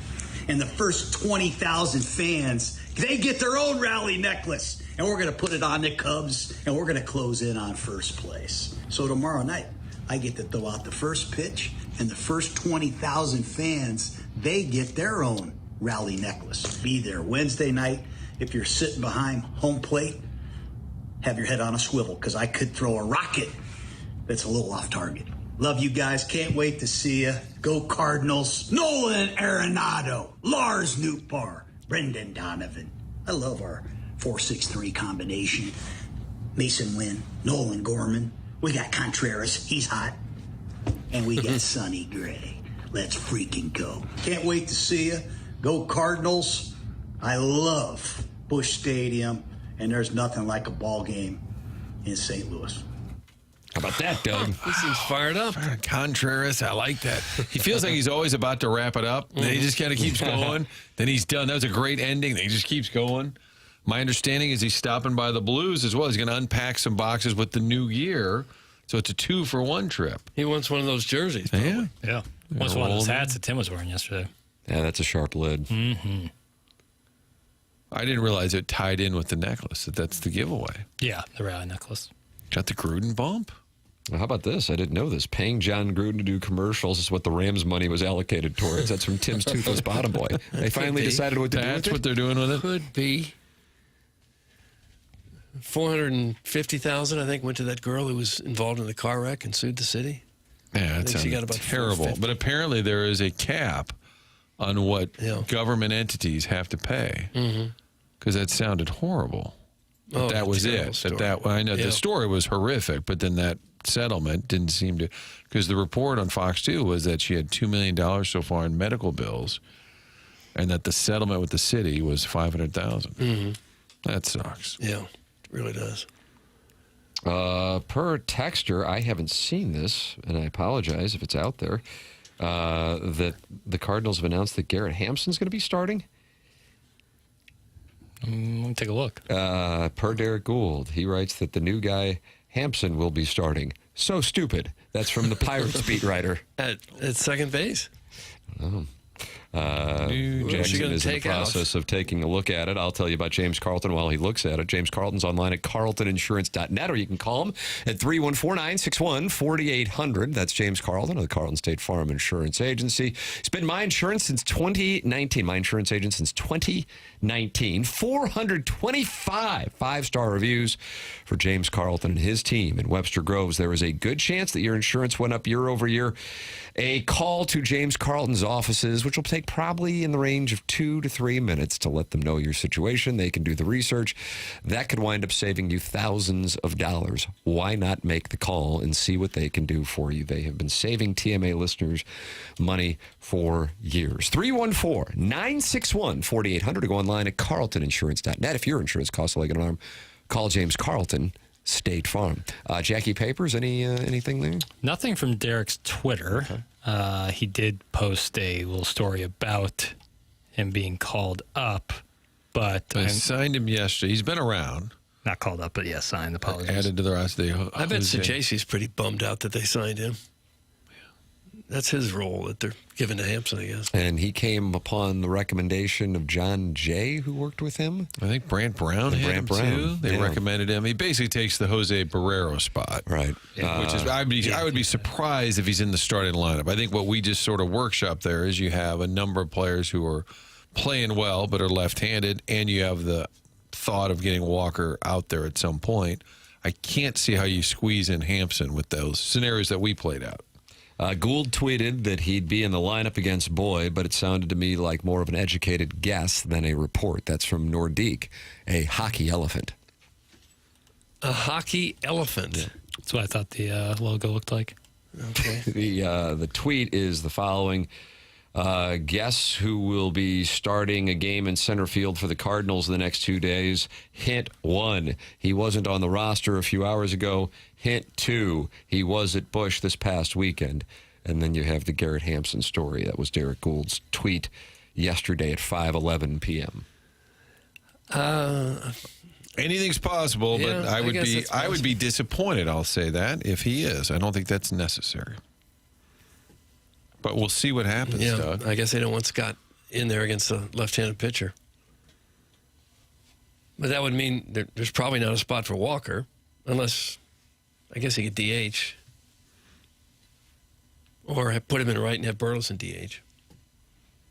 Where's Ciani? Oh, gosh. From the 217. I think he's at AAA. I believe so. Still trying to figure it out with the bat. Clamoring about on this hot streak. Great center fielder. Was it a serious text? I don't know. Tim, I loved that hat yesterday. The Blues couldn't have asked for a better model.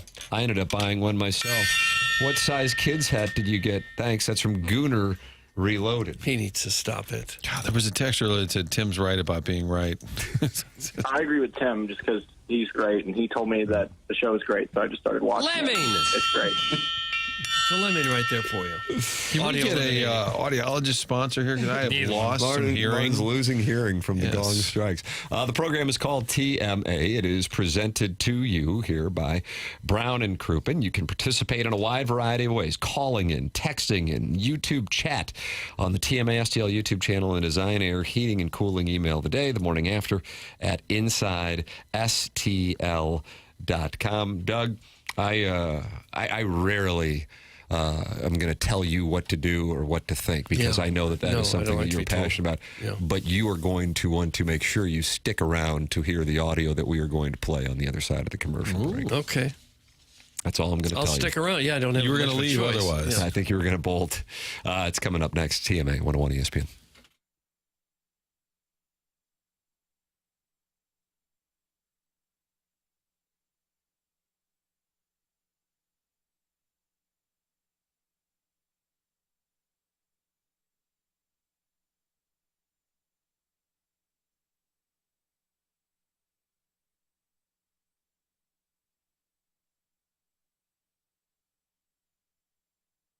Mid-America Airport in the news headlines on Tuesday just awarded some FAA funding. They're going to expand the terminal there. Folks are figuring it out. Great deals, great experience at Mid-America's St. Louis Airport. You're flying to great destinations, whether it's 7 Florida spots, Fort Myers, Fort Lauderdale, going out to Vegas, Hilton Head, Knoxville.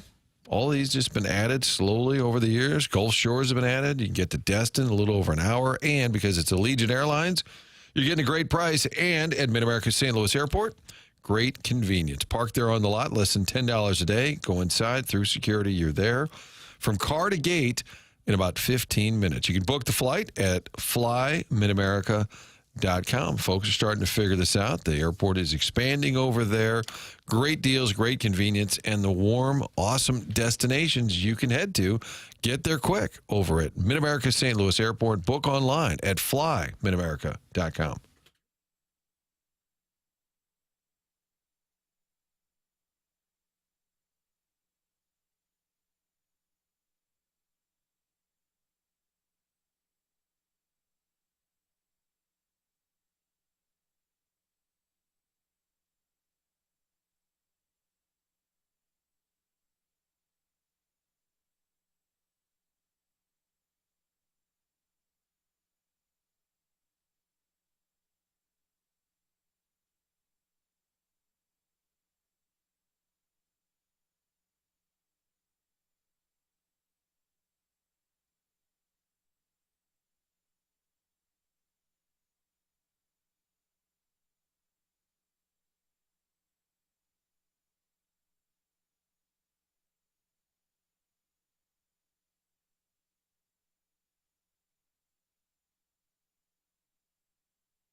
Oh, Doug. It's TMA 101 ESPN. We've got Stiefel Dossier updates for you with the Frank Cervelli tweet that has Blues fans and hockey fans really all over North America talking, with him tweeting about an hour ago that Jordan Kyrou has rocketed up the trade target board, and Kyrou's no-trade clause kicks in on July 1st. Jeremy Rutherford is going to be in studio with us at 10 o'clock, so that is coming up in the 10 o'clock hour when Martin goes to onboarding. Jeremy Rutherford will be in to get his perspective on the situation with the Blues and Kyrou and a possible trade. They would have 5 days to do it between now and July 1st when that would kick in. So we've got that, as well as, of course, what the Cardinals are doing here, which is going on a heater at the right time. The Cardinals now 2.5 games back of the Cubs. They are approaching the halfway point, which will be following tonight's game, 81 games in. And little Jackie Papers is going to look back on our preseason predictions and who will be celebrated and who will be held accountable. Coming up, Martin, on the Stiefel Dossier, a look back at my Cardinal preseason poll, as we are now nearly 81 games through the season. That is coming up in the Mark Hanna Evergreen Wealth Strategies 9 o'clock hour. But, Doug, I told you to not go anywhere because we had some audio you would want to hear. Okay, I'm here. Are you following the case of the People versus Delgado? Not as closely as I probably should. Thank you. That's the right answer. This is attorney William Kozaleski, and he was having a heated exchange with the judge in Colorado over this case. And here is how it played out when a word slipped out in the middle of the exchange that came from the attorney to the judge, and it became a little problematic in the courtroom. Take a listen if you would. I would. Separate. Okay, but it wasn't 3 separate. Let's go with what happened in the case. But honey, oh my God, I'm sorry. I'm sorry, Your Honor. That I don't know what to say to that. I apologize. Okay, go ahead. The question here is what happened. I'm sorry, I've just been totally thrown by I can mistake. imagine. I can imagine. I'm a little thrown by that also, if I'm being honest. Your Honor, I don't know what to say. It's just a... Okay, well, go ahead. You've only got 1 minute and 7 seconds left. The question here... Oh, a gavel there at the end. Work, Kurt. Wow. Kurt got that. Chairman Kurt got the gavel, and Doug, that was Judge Wapner's gavel. He called the judge honey, boy, and could not recover. Oh, it's couldn't tough. recover. Oh, it's so tough. William Kozaleski. Yeah, that's William Kozaleski. He was making a passionate case, and then when the judge came back at him, he called the judge honey, and Doug... he didn't know where to go from there. No. That was his... 67 seconds left on the clock. And if he is your attorney, the last thing you want to see is him turn into a blubbering mess in front of the judge. Yeah. Oh, boy. That happened when you were like in elementary school. You'd accidentally called to teacher mom or something, and you just want to fall into the earth with embarrassment. I can only imagine what it's like in a courtroom. I'm sure it's not easy to think on your feet in that moment. But is honor close enough to honey where you could maybe finesse your way out of that? No, I don't think so. No, maybe if you were typing sensitive as everyone is now, you'll never get through that. As a little boom goes the dynamite kind of moment, you could feel him kind of tense up. Yeah. And you see the video, Martin, it makes it even worse. And you have to wonder about the families involved. Here's the story. 1994, James Delgado found guilty of raping a victim at knife point. He was convicted of a slew of sexual violence charges, a number of charges, we'll say. Delgado's lawyer, however, appeared in court to challenge his illegal consecutive sentences to allow him to become eligible for parole. So this guy, Kozaleski, was representing the state, arguing against throwing out the original sentence. So I'm saying if you're a victim, this guy was basically saying keep him in jail, and then he sort of choked there, clearly. That would kind of suck if you're a family member saying we need this guy behind bars, and then the guy who goes up there to calls the judge honey.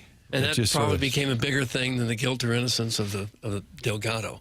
Yes. I think the judge actually stayed pretty calm. Yeah. And didn't. You can imagine being a female judge and maybe feeling like you don't get the respect that the male judges get in the first place, and then here's a lawyer up there calling you honey.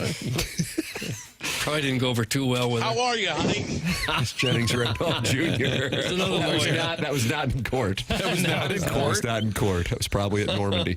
I called my girlfriend Doug last night. It wasn't awkward, and she asked me to keep doing it. That's from Mr. Mudjack Okay, Mike. So we it didn't sounds need like that. there's a history of this. Hold on a second. Did Jackson just say that he called his teacher mommy? Did he rub her feet too? That's from the Jerkwood from Kirkwood. No, I didn't.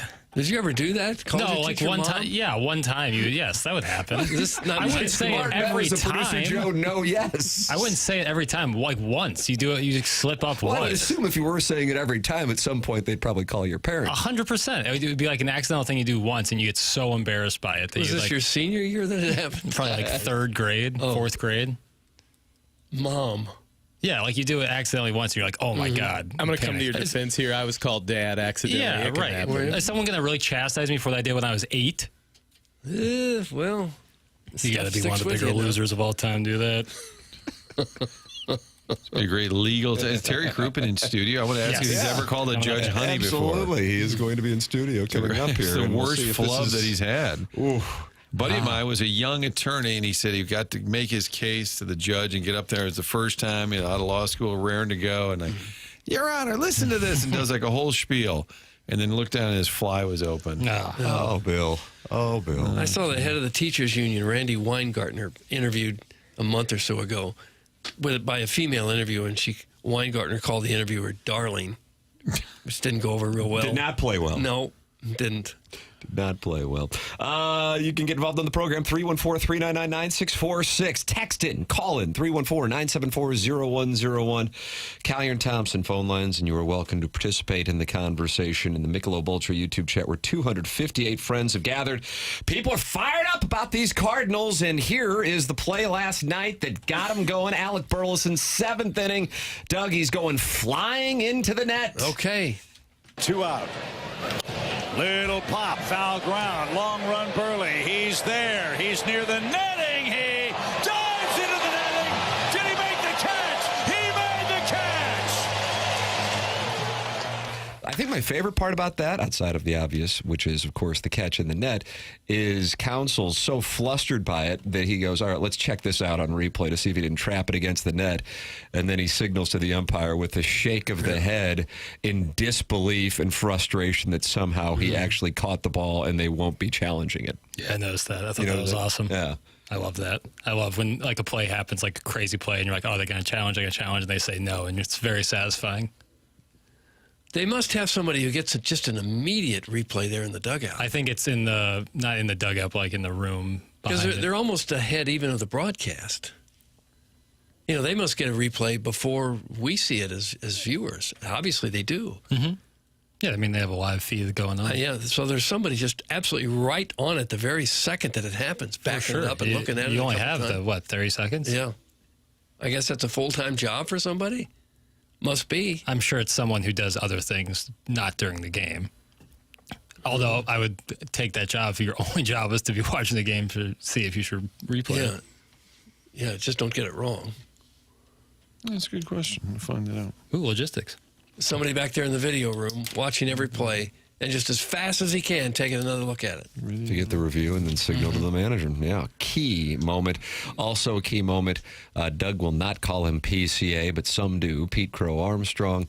And he was asked after the game about forgetting how many outs were left, allowing what became the game-winning run to score Mason Wynn from second base on the deep ball out to center field. Here is an interview that Martin didn't really care for. Martin, you said it's snippy?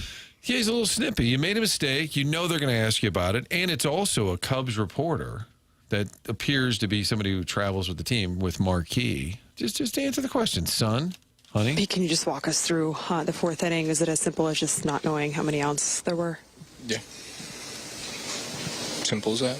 And then in the 7th, what went into the decision to bunt? That was an attempt for a little push bunt, trying to bunt for a base hit. But I didn't do a good job of playing the game of baseball today, so Does that need to be in communication with Tucker there, or is that just something? No, we give the outs every out, and I gave 2 outs, so can't really do much about that. There's the base hit. I like the fact that he gave the 2-out indication to everybody. 2 outs, everybody, 2 outs. Pay attention, 2 outs. He catches the ball and just. And they didn't question him or anything. Do we think Stephen Wildwood yelled with the megaphone as he made the catch, and that may have distracted him? I'm going to be on the balcony tonight if all goes well. You are going live from Stephen Wildwood's balcony tonight? The only thing that could derail it, and we've been in communication, if the game runs really long, I need to be able to get a little post-game interview and then make it over there, get up the elevator, and get to Steve's balcony. But the plan is to be live from the balcony for a little sports report tonight. And the games have been ending. I mean, I think it ended at 8:56 Monday, like 9:10 or so, 15 last night. So we should be in good shape. Chairman Steve says he's raring to go. I think he's going to nap just so he can stay up till 10:30. Oh, for heaven's sakes. But looking forward to that. Yeah, we may even talk about the story of the megaphone. But that PCA, by the way, you make a mistake, just own it. Just answer the question. It's a Cubs reporter. It's a friendly fire. It's fine. Snippy. Stephen Wildwood making a 2-Fox debut coming up tonight. And that's what time will... Between 10:30 and 11. Nice. Stephen Wildwood. Manhattans have been promised. Nice, nice, Not during the show, though. No. Well, will you be able to work there till 11, have a couple Manhattans, and still get here on time tomorrow? Oh, I wouldn't have a couple. Maybe just a slight sip. Okay. Just a sample. Just a sample. Just to be... I don't want to be a rude guest. Because he'll probably have food for you, snacks. Well, he asked me what the budget was, and I'm a little concerned he's going to give me an invoice. Stephen Wildwood says, I was yelling at Pete Crow Armstrong with the megaphone, how many outs are there, Pete? And I know he heard me. Doug, if you ever are down at the Cardinal game and you see a guy up there, was he on the 21st floor? Screaming with a megaphone. That is the 2023 TMA Listener of the Year, Steve, in Wildwood, who will be on the 2-Fox tonight between 10:30 and 11. I would imagine the bleacher fans will let Pete Crow Armstrong hear about it tonight, too. Yeah. He won't be able to live this down for a while. For the next 2 games, anyway. Sharon and Clayton's not happy with Martin now. He did answer the question, Martin. It was an embarrassing moment that somehow cost his team the game. What else are you supposed to say? Sharon and Clayton star the Real Housewives of TMA. A number of people have said that. The beer rower, I didn't hear anything wrong with that answer. It was short. Might flirt with Kurt. He answered and owned up. Why are you so pissy, Leon? Why are you so pissy? I'm not. I'm just answering your question. Yeah, you are. Whenever I ask you a question. I gave you an answer. Not very good one. Martin, I disagree with you. I don't think PCA was snippy at all. I think I was answer you expect from somebody that just majorly screwed up more than once. I just think it was a little too snippy, especially with the Cub reporters every day. Just give an answer. Oh, I know it was bad, made a mistake. I get it. He's pissed at himself. I thought it was a little too snippy. Move on. Quick piece of news here, Doug. The St. Gabriel 7th grade girls are playing for the CYC City County Softball Championship tonight. Tell them good luck. That's from the Mound City Madman. That email was just sent in to TMA. You don't have to tell them good luck. They've already won it. Whoa. Fungo's umpiring, probably. Oh, my goodness. So I would imagine that the banner's been printed up already. Oh, my goodness. Wow. Mm-hmm. Martin. Sometimes it works that way there. That is damning is what that is. So we're covering 7th grade girls softball now? St. Gabriel's. I guess we should. Thank you. What was your problem, Doug? Fast pitch. You think you could hit 7th grade fast pitch girls softball? I'd sure like an opportunity. Can we get video of that, please? Terry Croupen's going to be in studio. Jerry Rutherford's going to be in studio. Then we have the Design, Air, Heating, and Cooling email of the day at 10:45. All that's coming your way on the morning after 101 ESPN and the TMA YouTube channel.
This is Jackson with a Sports Center update brought to you by Saliga Heating and Cooling. This just in, the Atlanta Hawks, Boston Celtics, and Brooklyn Nets agreed to a 3-team deal Tuesday that sees Celtics center Kristaps Porzingis and second-round pick to the Hawks, while Terrence Mann and Atlanta's number 22 pick will head to the Nets, and finally Georges Niang and a second-rounder will land with the Celtics. Sources have told ESPN's Shams Charania.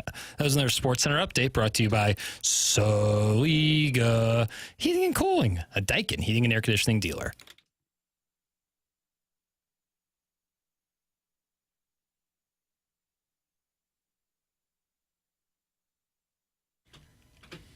Welcome back. It is the morning after, and it is presented to you by Brown and Crouppen. We're in the Mark Hanna Evergreen Wealth Strategies 9 o'clock hour here on 101 ESPN and the TMA YouTube channel. Tim McKernan, Doug Vaughn, Martin Kilcoyne with you on the program. Little Jackie Papers is on the ones and twos. And Doug, look on your right because you're going to see Terry Crouppen. I saw him sitting right there wearing a very intriguing Ramones T-shirt this morning. Terry, what do we got going on? I like it a lot. I just found it in my drawer, and I thought, years ago, I went to see the Ramones. And I didn't go to see the Ramones. I went to see the Runaways. Ah. Do you know who the Runaways were? I think we were just playing a little with Joan Jett. Cherry Bomb. Yes. Yeah, but they had this singer, Sherry Curry. Sherry Who was Curry. their lead singer. Lita Ford was a part of the Runaways. Ford, yes, and Sandy Fox and Joan Jett. There you go, Doug. They're the Runaways. And the big draw was Sherry Curry was a very attractive blonde girl. I don't know how old she was. I was young at the time. And she would perform in lingerie. Oh. And, can you think of a better gimmick than that? Doug actually has tried that, and so it didn't go well. Didn't go well. I was doing rap and in lingery, and it's somehow you it just tried though. Yeah, I gave it my shot. At least the guy gave it a good old fashioned attempt. Terry Crouppen in studio with us. We were talking in the commercial break, and I said we've got some audio for you. Jackson's got you all set up with the headphones. We played this about a half hour ago here on the program. This is an exchange between an attorney and a judge yesterday in a courtroom in Colorado. They were going back and forth, and we cannot wait to get your opinion on what just took place. Take a listen to the audio here, Terry. Separate. Okay, but it wasn't 3 separate. Let's go with what happened in the case. But honey, oh my God, I'm sorry. I'm sorry. That I don't know what to say to that. I apologize. Okay, go ahead. The question here is what happened. I'm sorry, I've just been totally thrown by I my can mistake. imagine. I can imagine.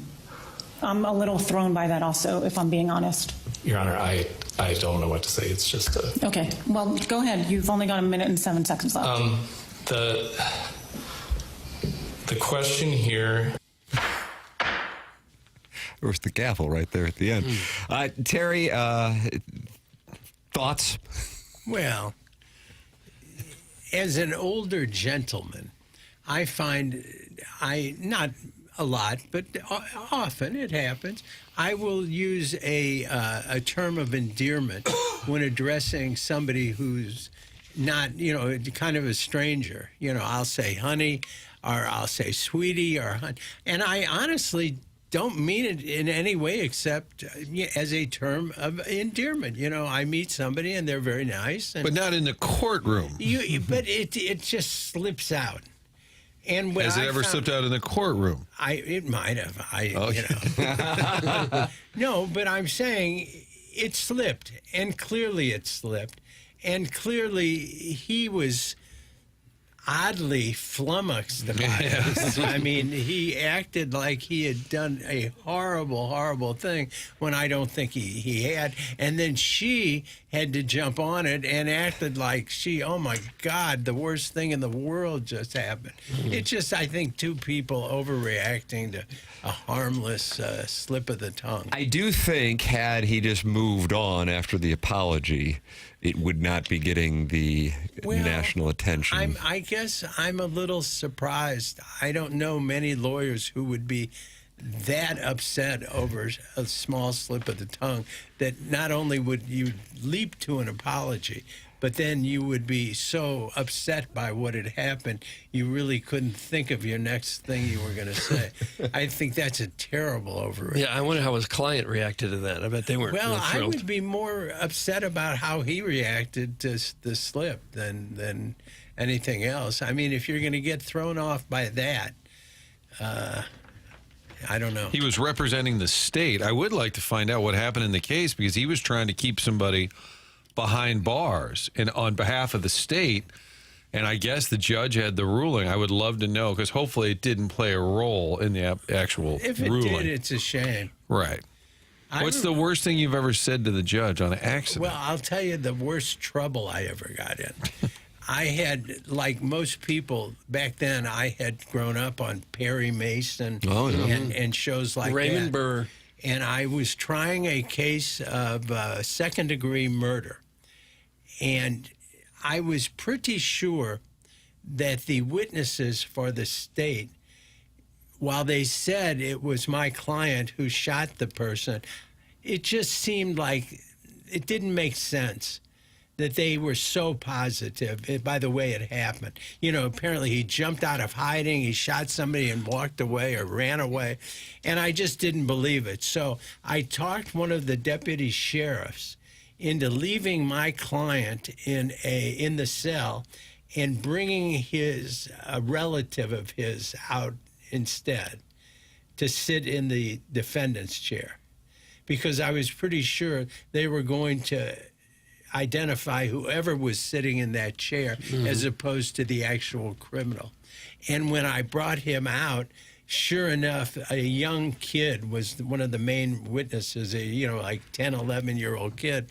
And I said, now, is this the man who, I did the typical Perry Mason type thing, which I had seen 100 times and thought it was fair game. And the kid said, yes, that's him. And I said, now, I want you to step back for a minute.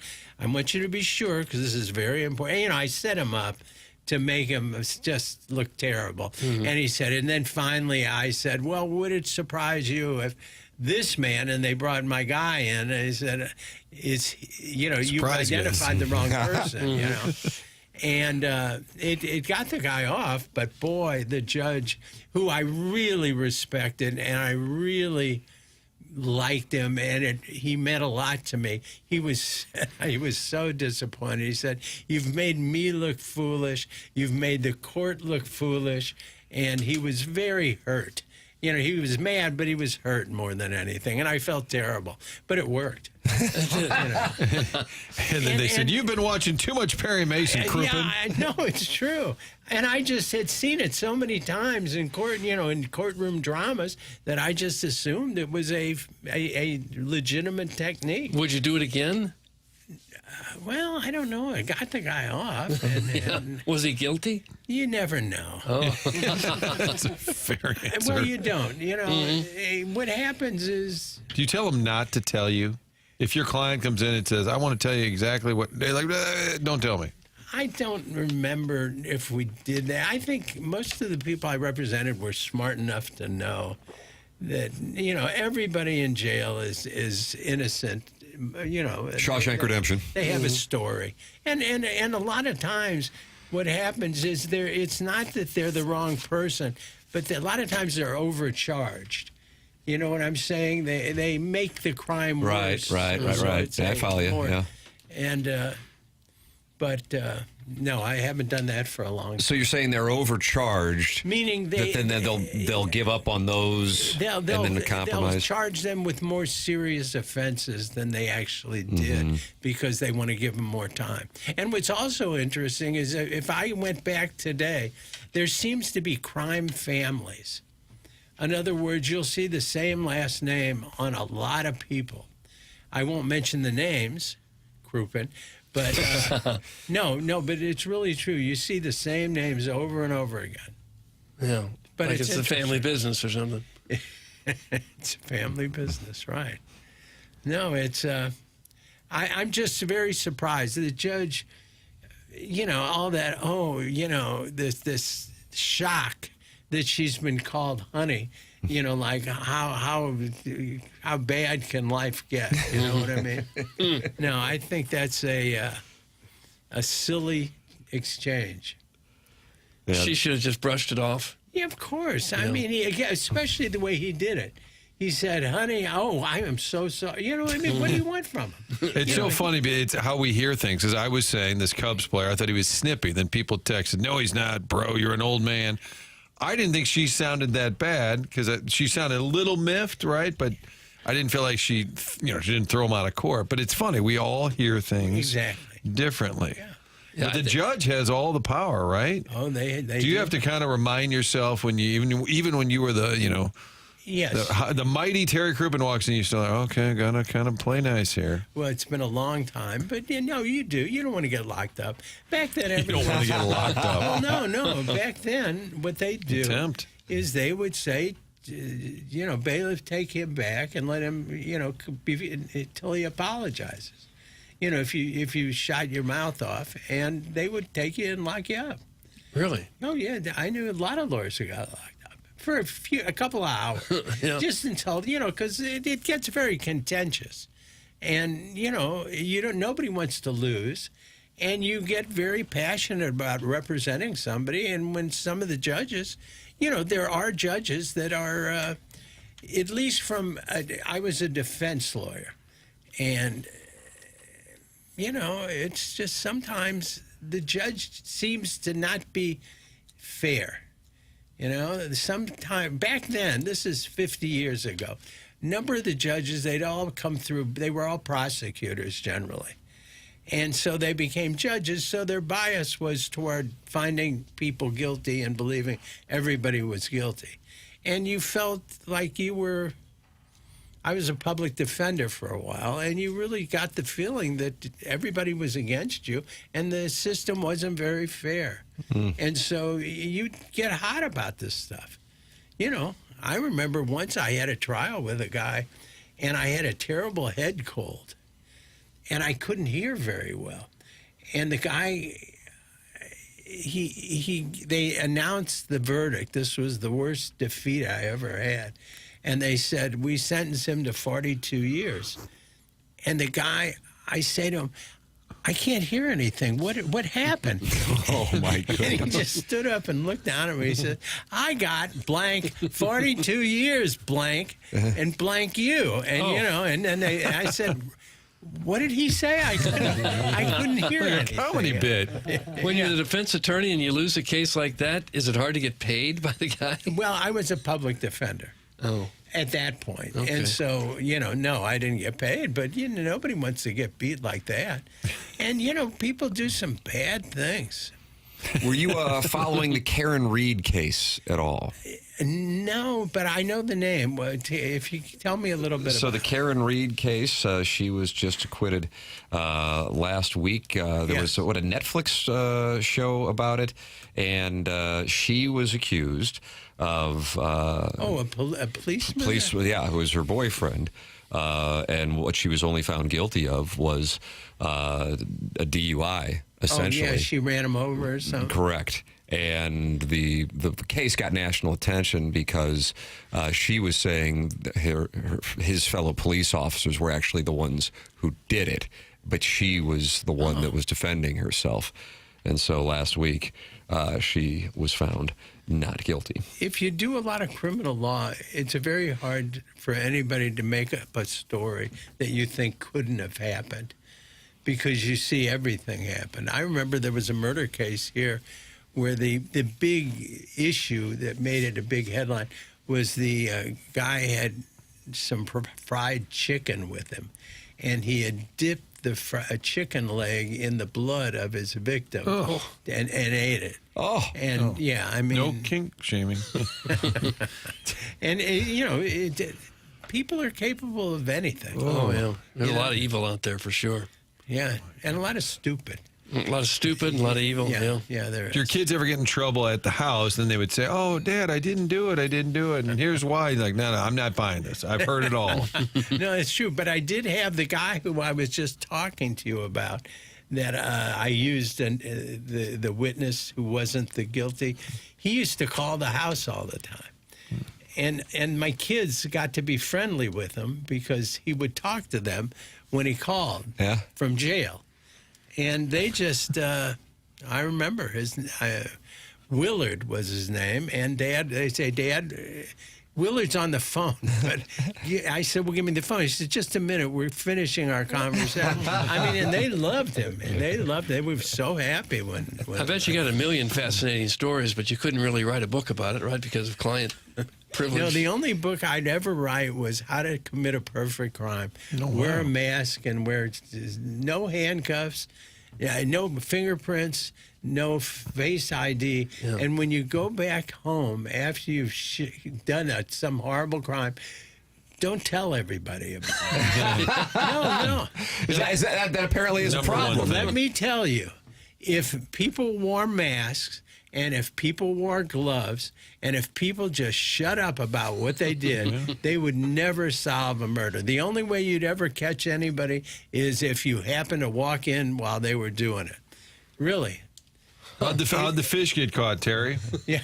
Opened its mouth. No, that's true. No, but that's the thing. I remember talking to the big homicide detectives downtown, and they said, you can't believe these people do the worst things, and then they go home and they tell everybody, and because they're kind of jerks anyway, people are more than happy to turn them in. Uh-huh. And he said, if we didn't have people calling us and telling us who did it, we'd never solve a crime.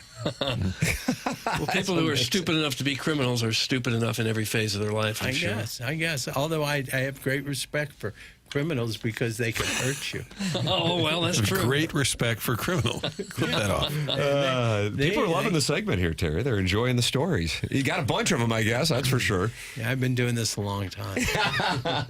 Terry Crouppen here with us on TMA. Brown and Crouppen is the presenting sponsor of the program online at brownandcrouppen.com. 314-222-2222. Doug and I were right down by your offices, right across the street for a wedding this past Saturday. Oh, La Verona on the Marketplace. Oh, really? Yeah. Doug was the officiant, by the way. One of our guys got married who'd worked with us for years. And are you what is it? The I'm a Universal I like the reaction. I thought you were a rabbi. Yeah. I knew there was something rabbinical about you the Very first much time so. I met you. Yeah, I like that word. No, you just go online now and you can get certified. What is that? Used to be the Universal Life Church. That's what it is. Yeah. It takes about 10 minutes. My son married Ed Herman. Oh, really? In Mexico. So, Ed Herman married my son in Mexico. You mean he conducted the ceremony? Not that there's anything wrong with any of those scenarios. You're saying and I wonder if my son's actually married. Because that isn't legit. I mean, when you introduce a lawyer doing the ceremony and a foreign country involved, chances are you might not actually be married. He's probably married in Mexico, at least. Yeah, that's right. That's why. Is that why he never goes to Mexico? No, I don't know. From the 636, I'm sitting in my office as a criminal defense attorney, and this is amazing. However, those cell phones are problematic these days. That's from the 636. I guess he's saying the cell phones can blow up a case. Oh, yeah. I mean... Especially your location at the time. Where were you? Right. I mean, computers have really hurt crime. Yeah. You know, and in your car, too. Well, Even if you don't have a cell phone, your car You sound knows disappointed, right Terry. where you went. Well, no. My father was a bail bondsman. And back then, there were no records, so things just got lost. Files, if somebody could take a file and just remove it from a file cabinet someplace, the crime never happened. And it happened. Right. It was computers make it very hard to be a successful criminal. You would think you do sound disappointed. You would think in this day and age people have figured out leave your cell phone at home so that when they trace it, oh, you were home the whole time. But yet your car still tracks you. There's a computer in your car. Well, don't take your car. No, you can't do that either. Don't Uber. Once again, be on foot. No phone. Most of the criminals that I've met weren't the best planners. I think that's fair. Yeah. Didn't Robert Blake, when he got pulled over, arrested, he had a piece of paper and it said, "Get knife, get shovel, dig hole. Like he had a to-do list. With that woman. Yes, right? And but he had a to-do list in his car with him. Well, that was like the guy in Minnesota acquitted? who just shot people. I can't remember. It was Robert Blake acquitted. I think He had the parrot on his shoulder on the TV show. Well, that was but the guy who Beretta. just shot the politicians in Minnesota, he had a big laundry list of To-do people he list. was going to kill, too. Well, that's what do they call that? Premeditated? No, the Not smart. What is it? The people that are just habitually do everything and OCD? OCD, yeah. You know, most criminals aren't that organized. No. And a lot of it is spontaneous. You know? Right, so you didn't really think it was going to They happen, didn't so you didn't think- take we time to didn't- plan it. That's right. We didn't wipe the chalkboard before we put down Terry the Crouppen stuff. with us here on TMA. Brown and Crouppen, presenting sponsor of the program. Terry loved the segment. Great stories. Oh, listen, one of my best segments ever. Terry Crouppen, Brown and Crouppen, presenting sponsor of TMA. Jeremy Rutherford in studio on this Kyrou story. That's coming up at 10 o'clock. Cardinals and Cubs reaction from the win last night. That is coming your way. This is TMA 101 ESPN, presented to you by Brown and Crouppen.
Jackson's giving the people ween.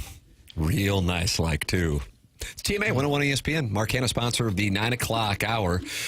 Doug, Jeremy Rutherford, I just saw him in the hallway. He is going to come down here and join us right at 10 o'clock with this Jordan Kyrou story. For those of you not familiar, Doug, because the listeners, they cycle on and they cycle off. Okay. Frank Saravelli, Martin, you would call him an NHL insider. He is the president of the Hockey Writers Association, said Jordan Kyrou is rocketing up the trade targets with that trade deadline for his no-trade clause coming on June 30th. That's the amount of time the Blues have to move him without his no-trade clause, which would start up here in 5 days. And he is now number 2 on the trade targets. So the Blues possibly looking at moving number 25. Jeremy Rutherford will give us his insight and opinions coming up at 10 o'clock on the program. Most of the program has been on the Kyrou story in addition to the Cardinals and the win last night. That's what's coming up here on the Stiefel dossier, and I can't wait to get to this one. Little Jackie Papers. He is going to refresh our memories on a look back at the Cardinal preseason poll as the Cardinals sit here, Doug, at the halfway point of the season following this evening's game. There will be 81 games into the season. Ladies and gentlemen, it is my pleasure to present to you, fresh off of a wonderful trip to Cape Cod, Little Jackie Papers, Ladue, class of 2016. All right, so we did a little Cardinal preseason poll, obviously, before the season began. My first question in the poll is, what position player do you think needs to advance in 2025? Doug said Jordan Walker. That's what I said. That's what I think I said. Tim said Jordan Walker. Martin said Lars Newbar. So we said I think I was just trying to be different. They all need to. Much of the team needs to. But I would argue that Newt's a little further along in his career, and you'd like to see him take a bigger step. Then the question was asked, what pitcher needs to advance in 2025? I don't even remember taking this quiz. Is this as in needs to for the team to be competitive? Yes. For their own? Well, for the betterment of the franchise going forward. All right. Doug said Andre Palante. Martin said Quinn Matthews. Tim said Tink Hentz. So I win that one, right? Well, I don't know if anyone's winning or losing. Well, Palante's actually a contributor. Yes. Tim and I read that question differently than Doug, I think. Like the future of the franchise. Maybe by late summer, one of them emerges. Now, here's some where you can be right or wrong.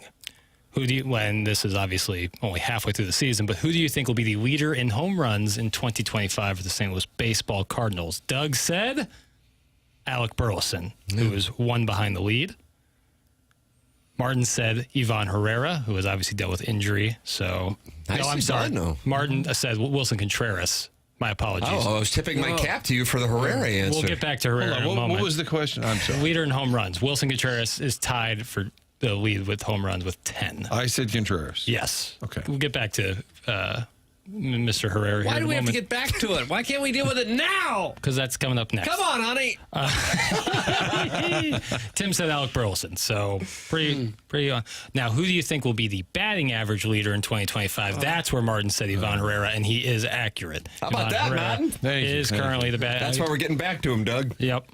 Now, granted, but does he qualify? Does he have enough at bats to qualify? 150 at bats, I would think. 150 is enough to qualify. Does it? Well, for Jackson's preseason poll. Oh, for Jackson's preseason. He actually just hit it. It's a So you 150. have your own metrics. Yeah, the Vaughn scale or whatever it's called. Doug said Alec Burleson will be the batting average leader. Give it a shot. Not too far off. Yeah, he's at 303. He's actually, if you consider guys with over 150 ABs, he would be second because Pozo and Sajasi have a higher batting average. Did any of you pick Pozo to be the batting Did anyone leader? know who Pozo was before the season? And Tim said Brendan Donovan, who's also right there. Would technically be third for guys with more than 150 AB. And then the final question I had in my preseason poll was, will Arenado be a Cardinal by season's end? All three of you said no. How about that? I might have to eat that one. Yeah.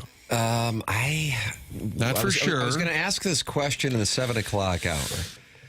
I don't see it happening at this moment, but one of the, from my standpoint, advantages to human behavior, but I suppose you could call, because you can take advantage of it, but flaws to human behavior is overvaluing that which just took place. We call it the Mike Greenberg prisoner of the moment. If the Cardinals were to have a trade partner who would want Nolan Arenado, who would take, because you got to think through the lens of, and I'm sure that they would, beyond this season and what they owe him and the trajectory that he is on offensively, would they make the deal right now, Martin? What do you think? And again, for the record, I don't think that this is happening right now, but I think it's more about other teams not wanting to take that on right now than it is about the Cardinals. But I also don't think that it's necessarily a conversation going on. Do you think the motivation now is the same as it was in November, December, which was to unload money as opposed to the return? You think the motivation is the same, just trying to unload the contract? Yeah, I think that, and I think they're also looking at it going, it's pretty clear at this point that it is a declining asset, and they are on the hook for a good amount of money. The issue becomes, would Arenado want to go? I don't know if maybe his perspective has changed, because keep in mind, just like we saw with that Astros deal that he killed, you have that element of it. And then, of course, what team would want to pick up that financial responsibility that lingers out there? And then if you want to look at it from the business side of baseball, what that would say to the fan base, because that that was going to piss off some fans this offseason if/when that was going to happen. Had Bregman not gone where he went, he was going to the Red Sox. And so what would that say to the fan base if you traded Arenado? I guess it would be easier to digest if somebody emerged and you had to get him into the lineup and you didn't have a spot for him. So I don't know if like Gorman goes off on some kind of heater. Garrett Hampson emerges and starts playing third. Becomes a fan favorite. Sure. I think it's a very complicated, because he can still say no. Right. We saw that in the offseason. And because you have a fan base who, I think he's kind of if there were people that were down on him, even though he's not hitting a ton, I just think his energy, his defense, I think there's a reconnection there for those who maybe weren't on board with or down on him. So now you'd have to tell your fans we're moving on. You'd have to find a willing partner. You'd have to get him to say yes. I think it's getting more and more complicated because they're playing decent ball and because he's not tearing it up. It makes it really tricky. So I think it's less and less likely. And it sounds like he was enthused. Here's what he had to say following the win last night. I mean, this is of note. He had that barehanded play and finished off the game. And he was talking it over following the game and talking about how he just wants to be in a spot where he has a chance to win. And he loved the energy last night and the performance of the team. I like playing baseball like this, against the Cubs. Games matter, as you get older, that's what you want to play for. You don't want to play games just to play games, individually I've accomplished some things in this game, and I just want to accomplish something team-oriented, special, and win a World Series. So, games like this, it's easy to wake up, this is the most excited I've come to the ballpark for this series in about 2 years. So, it's just fun playing games like this against the Cubs. There you go. Doesn't sound like a guy anxious to move on at the moment. But if they could find another team that wants him, where he would waive the no trade, I think the Cardinals would trade him. And they'd sell us on Gorman has to get regular play at third base. Back to the runway, Doug. Yeah, we'll get somebody in the trade, a prospect, and with the huge amounts of money we'll be saving by trading him, we'll get somebody else with that too.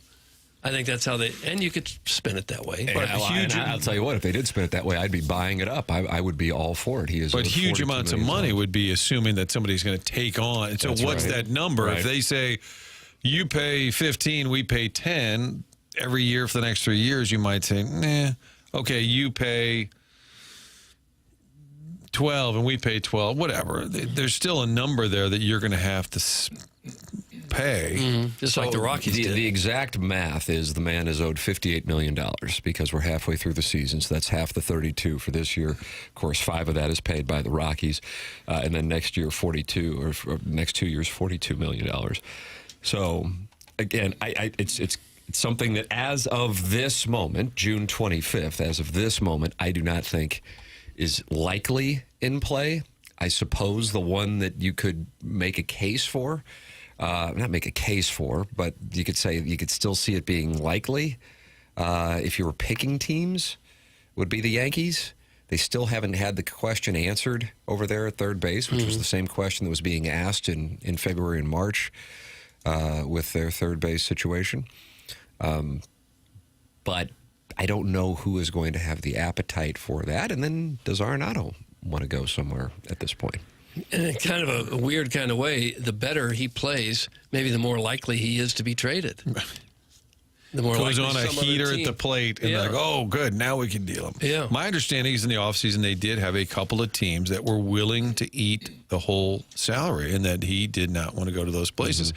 I've said that before, and I don't remember. I don't know exactly the two. You can kind of guess. Maybe I'm just hypothetical, like a Seattle or a Detroit that said, okay, we'll do it, especially after Bregman didn't happen. And my understanding is there were some willing, because like Houston, you were going to divvy up the money, but a couple of teams said, we'll do it, and they were places he did not want to go. For the record, the Astros, the team that he did not want to go to, 46-33 at this point in the season with a 4.5-game lead on the Mariners in the American League West. And he more or less admitted, I think he did, was it with the Houston paper when they were in town, but when they made the Tucker trade to Chicago, that's when he kind of hit pause and said, I don't know, are they backpedaling at all? Don't want to do that. Nolan Arenado is not here if one of two very simple things don't happen. Tucker, of course, if that deal does not take place the week before, and Bregman, who, as acknowledged, we had Jared Carabas with us. That was not what was going to happen. He was not going to go to Boston, and then right at the end, he decided that was the move that he wanted to make, and so otherwise, Nolan Arenado is at third base for the Boston Red Sox. So then you sit there and you go to yourself, okay, would the Cardinals be in better shape if that was what happened? Take your pick of whichever one. Point being, Nolan Arenado isn't with the Cardinals. Has it benefited them that he's here? Has it benefited the Cardinals? Yeah. Oh, absolutely. I think just from defensive standpoint, and because Gorman hasn't taken off, he was the one, remember, that was getting blocked, in theory, by Arenado still being here. But I don't think that you've come to any great conclusion on Gorman yet either. No. I'm sure Houston's glad they didn't go through with the trade, because the guy they're using, Paredes, is having a better year than Arenado. Paredes got 16 homers, 45 RBIs. He's playing better than Arenado has, so they got a better player, and they're not out that money. I feel like we need to workshop a new slogan for the Cardinals in 2025. Remember, they were sitting this one out. That's what Joe Buck came up with in the offseason. And now, Tim, this is the team we didn't think we'd have, but here we are.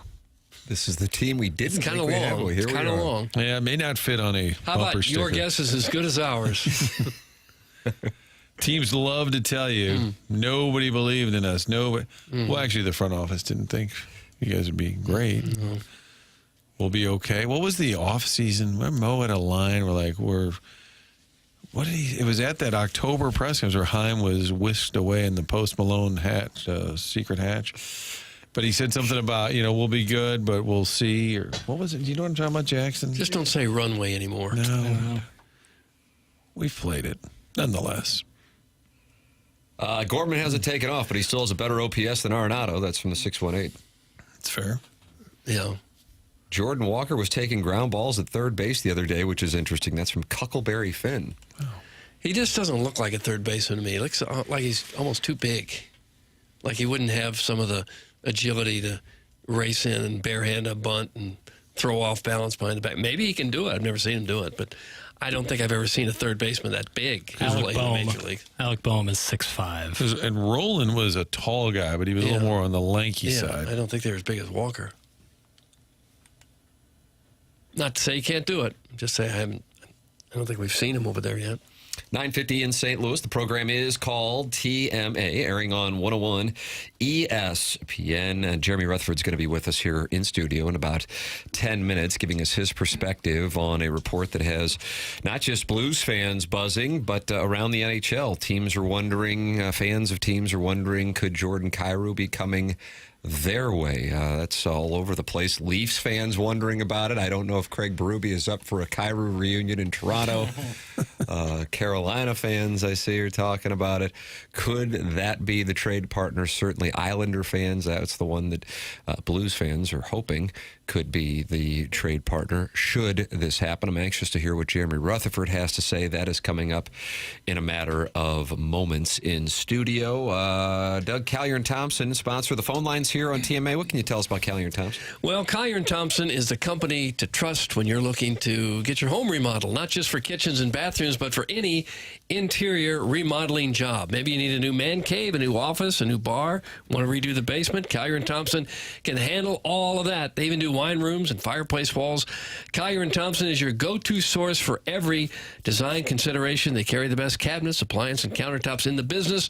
And better yet, it's all under one roof. There's no need to drive around the 5-10 different businesses for one job. At Collier & Thompson, they do it all. And they've got some great reviews out there. Here's one from Shirley. Hello, Shirley. She says, they helped design a new kitchen, finished project on time within budget.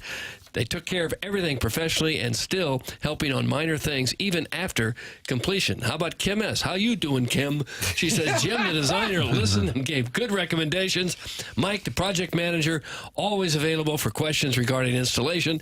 Both Jim and Mike worked with the insurance company when estimates by the adjuster were too low. The showroom is on Manchester and Baldwin, right next to Uncle Bill's Pancake House. Let Collier & Thompson bring your dream remodel to reality and come home to quality. Online at collierandthompson.com. There it is. Sponsor the phone lines here on TMA, 314-974-0101. Air Comfort Service is sponsor of the text inbox, 314-399-9646. Jeremy Rutherford is going to be joining us in studio coming up. This program is called TMA. We're in the Mark Hanna Evergreen Wealth Strategies 9 o'clock hour on 101 ESPN.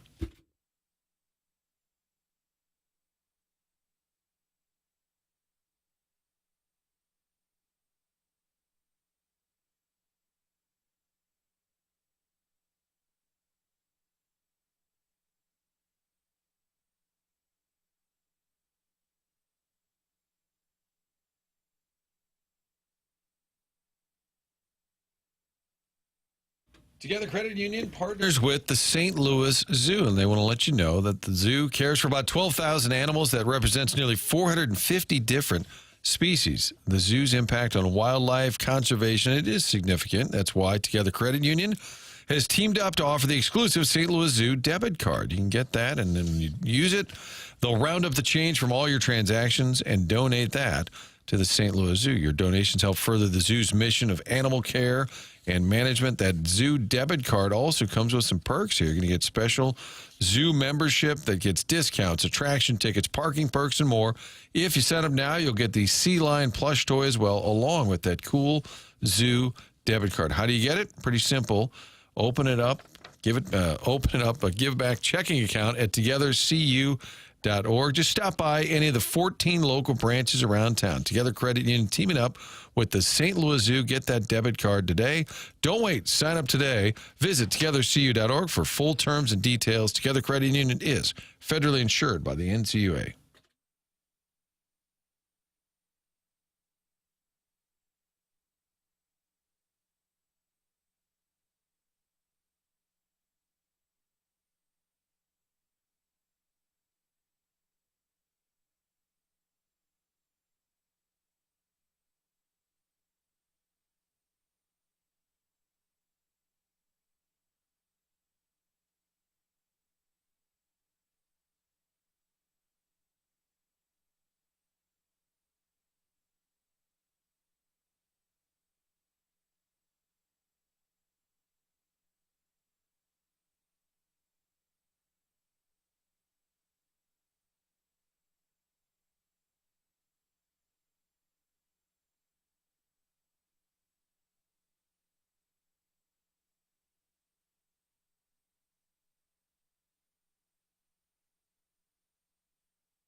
What is the reason for hearing the great Barry White?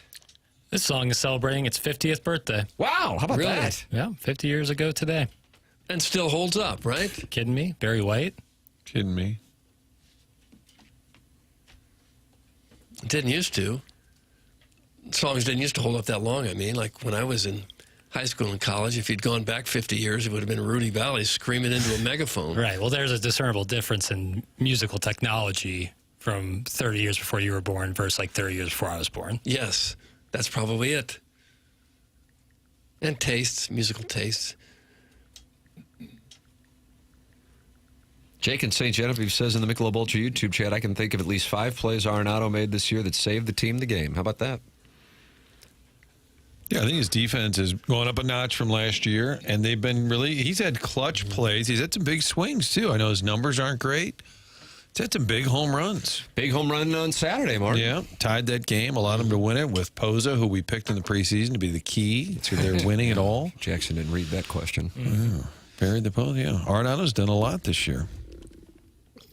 Gorman has played third base 5 times this year. He's pretty rough over there. Granted, he doesn't get many opportunities, but I don't see him winning any Gold Gloves. That's Jake, and he's in St. Genevieve. He is in the Michelob Ultra YouTube chat. That's youtube.com/TMASTL. The program is called The Morning After.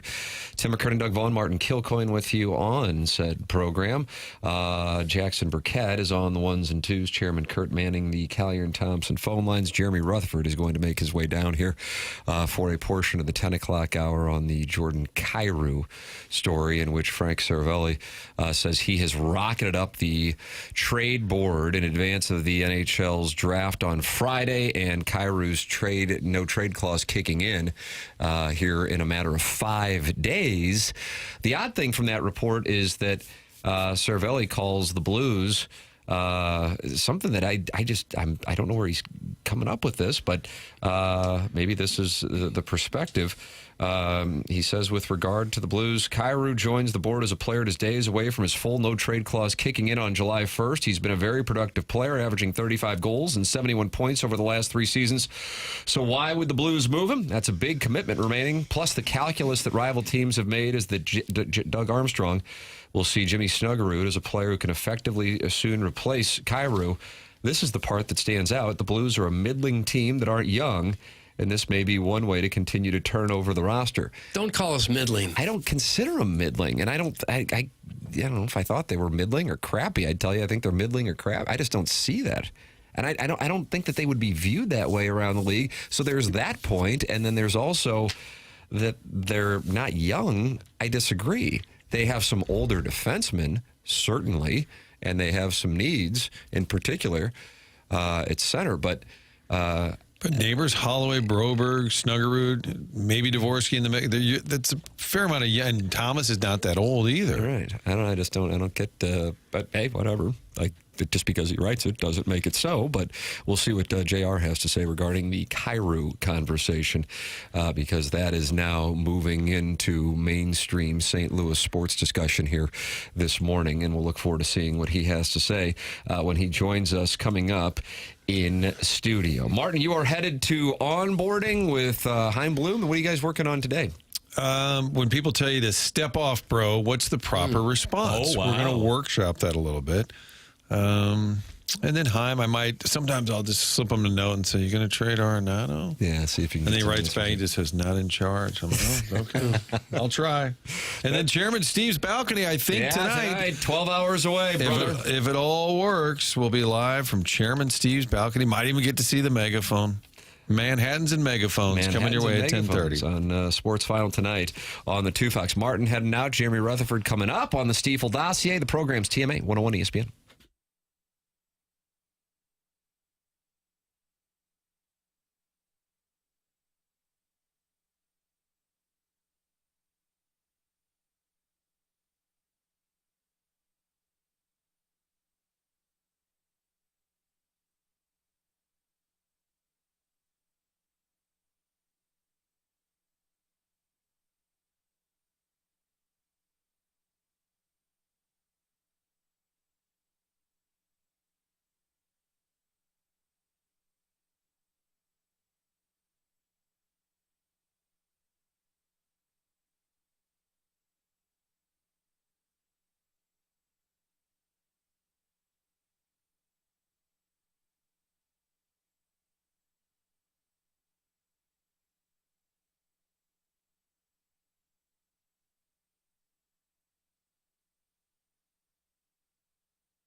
This is Jackson with a Sports Center update driven by Johnny Londoff Chevrolet and Johnny Londoff Autoplex. Coming up tonight on 101 ESPN, you'll get NBA Draft Day coverage right here on 101. Coverage is going to start right around 6:30 with the first round being selected this evening. That was another Sports Center update driven by Johnny Londoff Chevrolet and Johnny Londoff Autoplex. See them at londoff.com. Chevy, together we drive. Are you kidding me?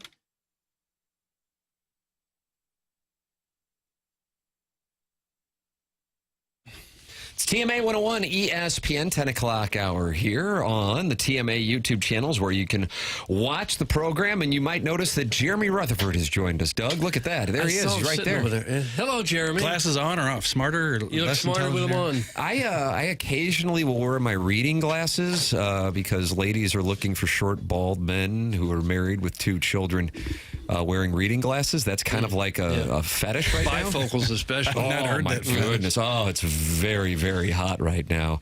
So I think if you can wear the glasses, I think you wear the glasses. If I had them, I would put them on right now, Doug, and it would be just too much man. Yeah, probably would. They're not readers, but if I push them down to make them look like readers, okay, we'll try that. JR, can't wait to talk it over with you. Was reading Frank Cervelli's story this morning, and outside of Jordan Kyrou skyrocketing up his trade board, as he tweeted, he also wrote that the Blues are a middling team that aren't young. And this may be one way to continue to turn over the roster.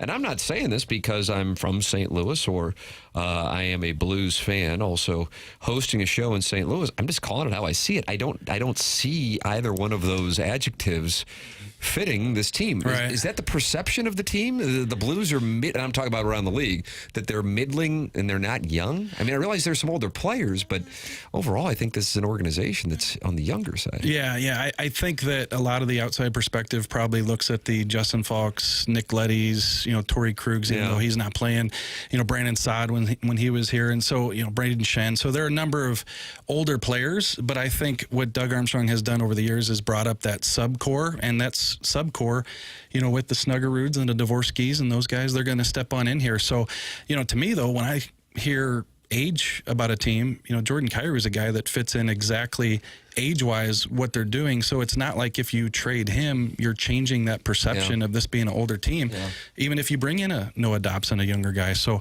I can understand the potential of a trade and why you might trade Jordan Kyrou, but in terms of what that does with the age of this team, I'm not sure it does much. We didn't like being called middling. There's also that. You're 1.6 seconds away from being one of the 8 teams left, I suppose when you only get in the playoffs on a tiebreaker, that puts you pretty much in the middle of your conference.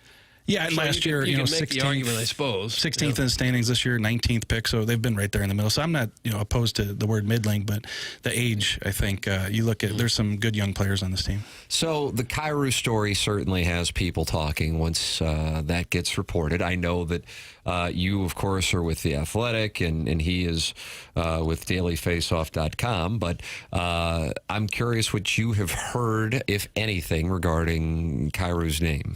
Well, I think this goes back to, as soon as I think about Jordan Kyrou and the potential of being traded before the no-trade clause kicks in on June 30th, is the conversation we had, last year? We've been talking about it for a good long while, JR. Yeah, and I think we were pretty much all in agreement that there was a 50-60% chance that this is a guy who could get traded before the no-trade clause kicked in. And even though he's turned around his game and, is well-deserving of the praise of becoming a better defensive player, I think that potential still exists. Tim, here's what it comes down to me. They're getting ready to hand off from Doug Armstrong to Alexander Steen. Does Alexander Steen think that Jordan Kyrou is the type of player he wants on his roster, that he's a playoff player? And we saw this past postseason, granted, huge hit, right? Logan Stanley, and that would change anybody's playoff. But, is he the type of guy with that grit that Doug Armstrong talked about a couple days ago that can be that guy? And if Alexander Steen goes to Doug and says, listen, if there's the potential to move him and the deal is right, I think we should consider that. And I think that's something that they've definitely talked about. And I think that that's something that they'll continue to explore leading up to this no trade clause kicking in. And, I think your read, I felt, was accurate on Doug's answer to my question a couple days ago that I said, hey, listen, you've got a no trade clause kicking in, a couple of them, changing from full no trades to modifieds. Like, how do you evaluate that player's future with the team? And when he said it's just another day, like, it's not just another day, right? So it felt like there's something there. I agree with you, because when he was asked about Hofer, for example, you can't have him. Right. He was more demonstrative, and then his answer regarding the no trade clause was more cryptic, I guess would be a way to describe it. And so if you kind of follow him and his baseline behavior, when he pivots off of that, that to me is the tell that there could be something up. That doesn't mean that there is something up, but I don't know if this story is circulating if the Blues haven't made some phone calls. Right, and that's how that stuff comes out. And I've spoken to the national insiders that we have at The Athletic, Pierre LeBrun, Chris Johnston, and obviously they're making the same phone calls. And, if they hear something, we'll report it as well.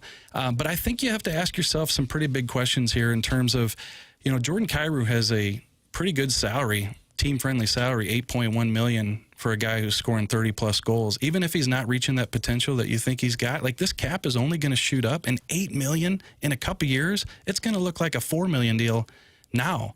And I think that's something the Blues have to consider. But again, it goes back to the type of player. Is he the type of player that you want to be a big part of this roster? And if they were to move him, you think a younger defenseman would be what they'd be looking for? Well, I think that if you can find a center, that would probably be the biggest help, because Jordan Kyrou would be obviously the biggest trade chip. And if you're trying to come up with a number 2 center or a number 3 center, but obviously you're not trading Jordan Kyrou for a number 3 center, that would be the biggest help. But if you're looking at the defense and say you can move a Justin Falk to another team, his no trade clause changes from a full to a modified here July 1st. And, the name Noah Dobson from the Islanders is out there. If you can get a young defenseman that fits that age range that you're talking about, then yeah, I think that could be a solution too.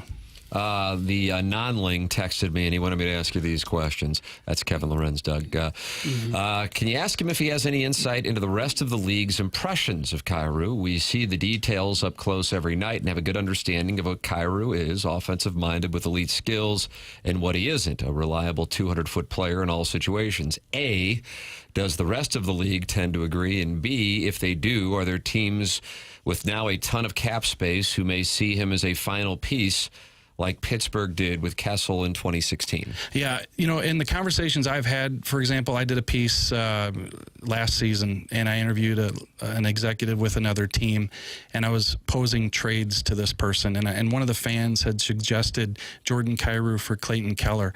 And the response from this executive wasn't one of, oh my gosh, if you can get Jordan Kyrou, get him. It was more of a, well, that's a pretty fair trade. Keller probably the better player. So I think just using that small, story there, I think it tells you that, yeah, people around the league like him. They know that he's got the dynamic speed. They know that he's been a goal scorer. But is he a guy who can take over a game? We were just recording the Last Minute Blues podcast, and, you talk about a guy like Vladimir Tarasenko. He was a guy who wanted to own the moment in the big stage. Like, he wanted to score that goal that put you up. And you can score 37 goals, and like Doug always talks about, you can change that plus minus from a minus 38 to a plus 21. But are you the guy that when it's the first round series against the Winnipeg Jets, you're looking to score that goal? And, I think that's probably the question / concern that maybe some other teams have about him. You think they'd have anyone else that could be on the trade block besides Kyrou? So not so much, just because this is a year where they only have the 2 unrestricted free agents. Suter is going. Radek Faksa, they're talking about trying to re-sign him. And then you look at the rest of the roster. I just don't know that there are many guys outside of a Colton Parayko or a Jordan Binnington who they seem to want to keep and don't want to trade that would really yield anything. Like, they're not trading the Snuggerudes at this point. I think at some point they're going to get to a situation where they have so many like young, good, up-and-coming guys, they're going to have to trade 1 or 2 of them because they all can't play here.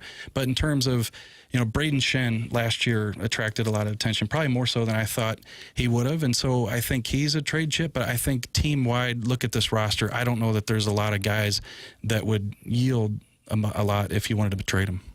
What do you think on the Hofer conversation? We cited the Doug Armstrong reaction to that in the offer sheet. What do you think could be going on there? Yeah, I like what Doug said. Look, he came out and he said that was his shot across the bow, right? And he said you can't have him. And it doesn't mean that he's not going to get an offer sheet. It doesn't mean that they won't hear from teams about Joel Hofer. But I think he's right in line, Tim, with, where if Jordan Bennington's contract ends and Joel Hofer is ready to take over, he's going to be the goalie. Mm-hmm. And I think that they don't have anybody like that in their system. So if they were to let him go, whether it be a trade or an offer sheet, whatever, like who's next in line to be, and you can go out and sign one in a year or two, don't get me wrong, he can be replaced, but I think the timeline for Joel Hofer to be that guy is really set up well for the Blues. Jeremy Rutherford is in studio with us here on TMA. We are on 101 ESPN and the TMA YouTube channel. You can live stream us on the TMA app and the 101 app. That is presented to you by Dobbs Tire and Auto Centers. I am curious on this. If the Kyrou move is going to happen, is it more likely that it happens in the next 48 hours because of the draft, even though his no-trade clause kicks in June 30th? Here's the way I look at that. Doug Armstrong is going to make the best deal possible with Jordan Kyrou, whether that's in the next 48 hours prior to the no trade kicking in, or if it's in 2 months, 3 months. Like, they're not going to accept a deal that they don't feel is up to snuff just to make it before his no trade clause kicks in. Look, Doug Armstrong has given out these no trade clauses. He has said 100 times, if I want to trade you, I'll still trade you. I'll find a way. And so I think that if that deal's not there by June 30th, then he's going to wait. And that's, it still could happen. Don't get me wrong, but that means that the other team met the deal. They're happy with it, and they're ready to make that change. Can they steal any players, restricted free agents from other teams like they did last year? Well, they won't surprise anybody this year. I know that, right? After what the headline last year. It's a pretty good tactic, though. Yeah, it really is. And you might see some other teams do that this year. Sure, there's some young restricted free agents out there that the Blues could have some interest in, and maybe there will be an offer sheet. I think there's so much talk about it, though, that you kind of think that it could happen. And it won't be a sneak attack this year. It for sure won't be. And we could go a couple more years without seeing another offer sheet. But I think the Blues are set up with the prospects they've drafted, with the guys like Broberg and Holloway that they've brought in, and now they just need to go out, I think, and find some bigger pieces that are going to take this team to the next level, like the center that we talked about. JR, Doug, and I have enjoyed the conversation. Unfortunately, the 314 says, nice of JR to dress up and wear a Jeffco tuxedo with the Battlehawk shirt. That's called the Jefferson County tuxedo? You wear a Battlehawk shirt? Sure it is. The funny part is... South Height hat. Boy, you can't beat that look. Tim, it's funny you say that, and that he texts that in because I actually got dressed just to go to like a bread company and write for a couple hours. And I like to be comfortable, right? Sure. This is one of the most comfortable shirts I have. Called into duty. When you get a text, hey, can you come in? Well, I'm wearing this Battlehawk shirt, but yeah, well. Can you do that? You can go to a restaurant and write a story. I love the commotion. I love it. That's it. I find it's so interesting that you said that I was going to bread. I find I get more done, and I have no idea why. If I'm at like a bread company. With maybe it's the commotion. 100%. If I'm at home and it's too quiet, I can't write. Like I'll stare at the computer for 10 minutes and can't write. And then also you got, the 12-year-old comes down. Hey, can you play catch? And you hate to tell him no, but you got to finish your article. One time I was at a McDonald's in Arnold. Shout out McDonald's. And I was there from 9 in the morning till 9 at night writing. Oh, yeah. Did you buy 2-3 meals? Did you have a treat? I bought nothing. And that's the thing is, it looks like I eat at these places, but I actually just write at those places. And I will say this, it was funny. There was a 16-year-old worker there at about 6 o'clock at night, and he goes, man, I've been here for 2 hours. And, buddy, I don't even work here, and I've been here since 9 a.m. Do you at least fill up a drink every now and then? Yeah, maybe a large Diet Coke, maybe. Yeah. Huh. Yeah, Doug. If I'm me and JR working at the restaurants, I get more done. It's so odd. I love the hustle bustle. I guess that's what it is. People coming and going. I'm too much of a people watcher to be able to focus in a situation like that. JR, thanks for coming in, and thank you for the Jeffco tuxedo. Yeah, I personally thought it was wonderful. I'll be monitoring what Jeremy Rutherford has to say regarding this story, as Blues fans certainly buzzing about it this morning. And JR will be right there on it on The Athletic and here on 101 ESPN. Tim McKernan, Doug Vaughn, Jackson Burkett with you on the program. Chairman Kurt manning the Collier and Thompson phone lines. This is TMA, and it's presented to you by Brown and Crouppen on 101 ESPN.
Doug, this is the background song of the Nolan Arenado interview from last night as the Cardinals get the win over the Cubs, and you consider both the song and the victory to be Jim Dandy's.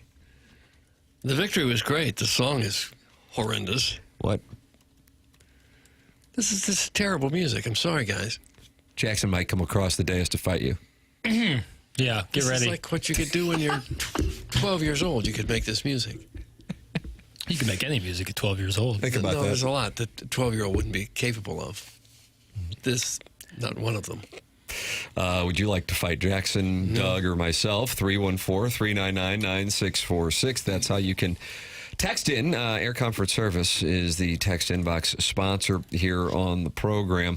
And with the win last night, the Cardinals now have themselves an opportunity to win the series this evening, and one of the reasons is a play that was the lead on Scott Van Pelt, who I think was surprised to be hosting SportsCenter last night. That's the read I got. And he said, enjoy it now because you're not going to see me for a while, Doug, and God bless him for that. Where's he going? I just gets vacation. Yeah, I listened to that latest episode of the SV Pod, and I got the idea that he was shutting it down for a little bit. Sure, absolutely. NBA Finals over. You know what? Yeah. He did his thing. Slow time. God bless him. He earned his keep. He gets some time off, so he won't be. But I have no idea why he was in there last night. I mean, there was nothing from a national standpoint, and when they lead with the Cardinals and Cubs, that tells you where things were. But what they showed wasn't necessarily the highlights so much as they showed this play, and that was the Cardinals getting the 8-5 lead when Pete Crow-Armstrong, who Doug insists on calling PCA, fell asleep at the switch. Until tonight and yesterday, that is. Fly ball, well hit center. Crow-Armstrong back to the wall. He's got just enough room. Mason Wynn rounding third. PCA forgot how many outs there were. The run the play late.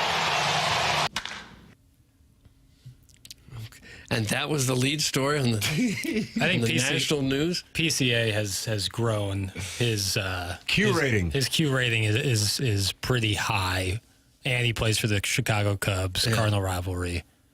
I could see why that they would make that the lead story. They're also, if you were to see the second story, Doug, do you call it the A block? Well, if you have to. I think they might have went to the dub, and that tells you all you need. And this was the dub: Sans, Caitlin Clark, Sophie Cunningham, Sans, Angel Reese. Yeah. So that kind of tells you what kind of night it was, which again is why I think Scott Van Pelt was surprised to find himself on the desk. There might have been an illness or something like that.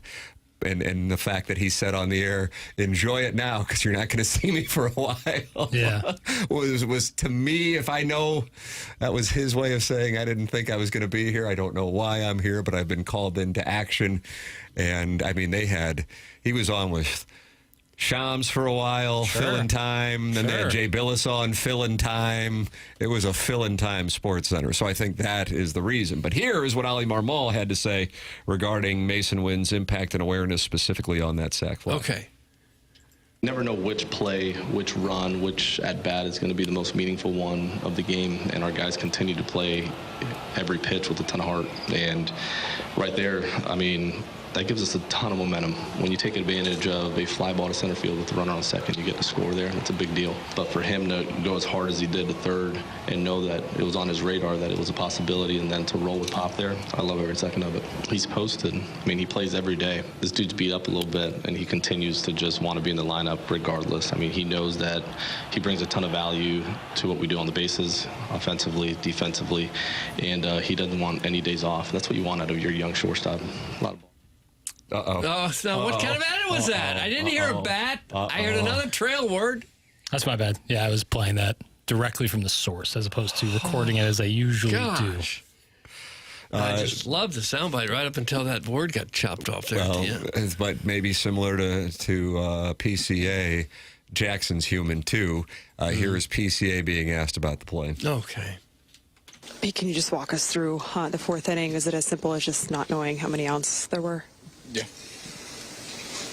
Simple as that. And then in the seventh, what went into the decision to bunt? That was an attempt for a little push bunt, trying to bunt for a base hit. But I didn't do a good job of playing the game of baseball today. So. Does that need to be in communication with Tucker there, or is that just something? No, we give the outs every out, and I gave 2 outs, so can't really do much about that.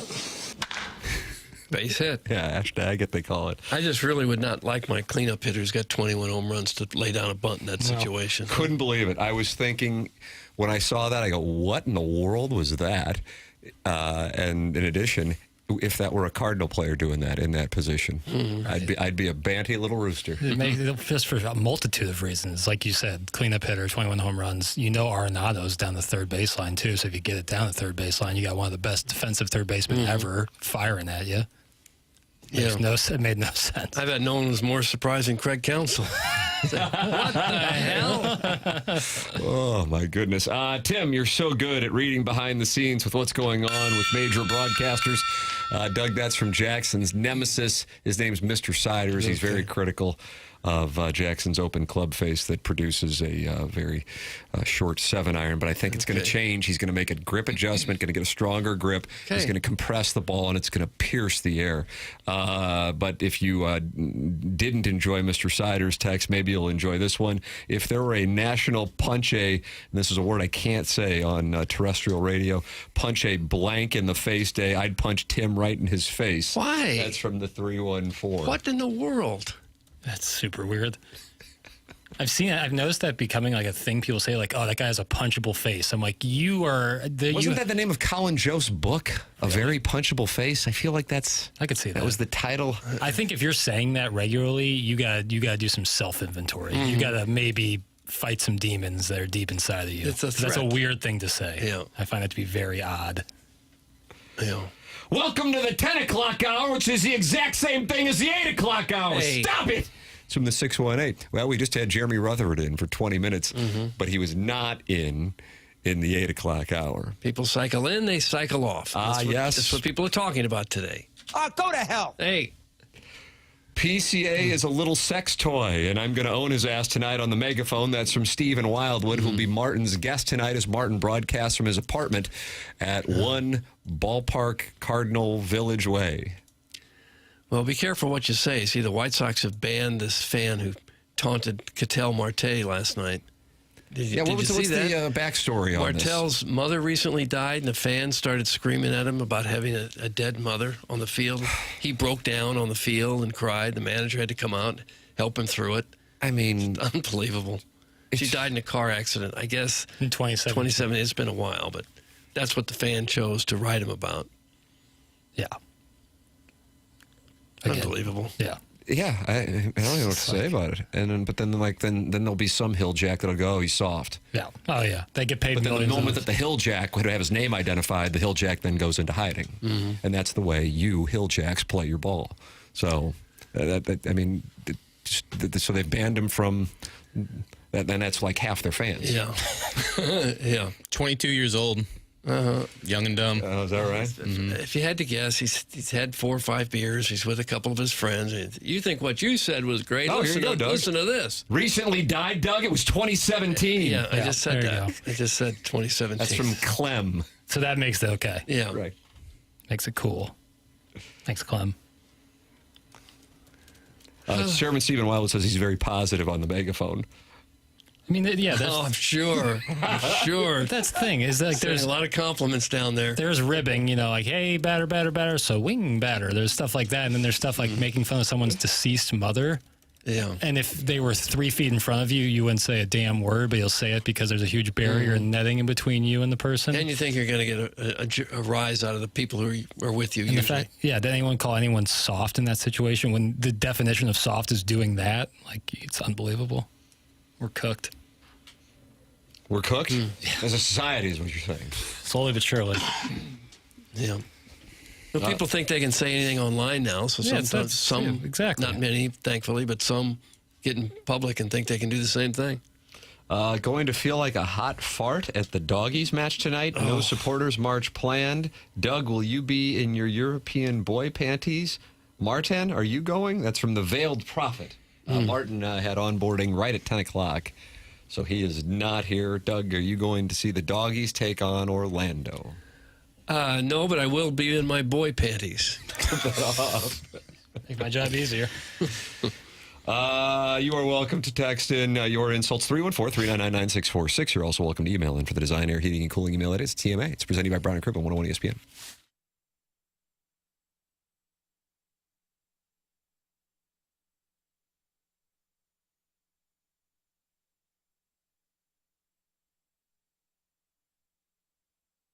Moritz Reusch is the place I would like to recommend if you are in the market for jewelry. Family-owned, family-operated now for more than 4 decades. That's Dan Reusch at Moritz Reusch, online at ninjabling.com.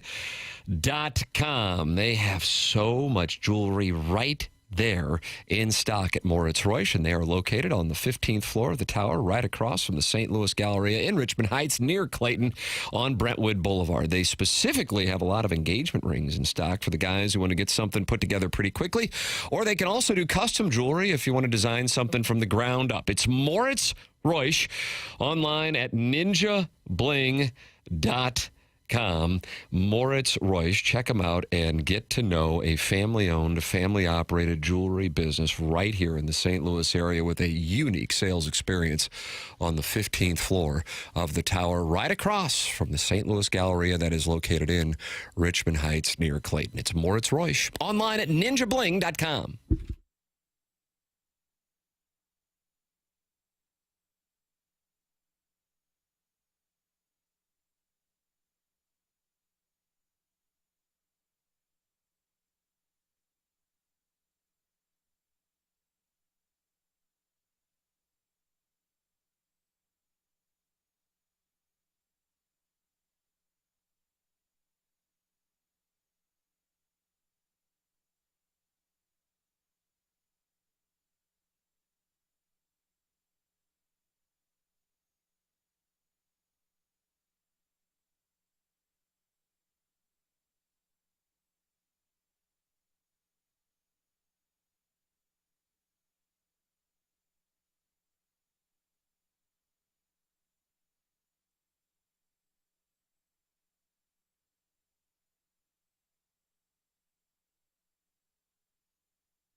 TMA 101 ESPN. Tim McKernan, Doug Vaughn, Martin Kilcoyne is an onboarding. Chairman Kurt has slid into the dais, and Jackson Burkett has slid back from Cape Cod. 100 West Dental and Dr. Brandon Pryor. Wonderful sponsor, TMA. They have the most modern technology with the patient experience at the front of mind, and they're located on Manchester in Baldwin. If you don't have dental insurance, that's not a problem. The membership plan aids in the cost of dental work for those who do not have dental insurance. They have a huge offer going on right now that if you mention TMA, you get $1,000 off an Invisalign package. On the fence about Invisalign, they have a digital scanner that can show you a simulation of what it'll look like before you even go through with it. It's 100westdental.com or call 636-585-0100.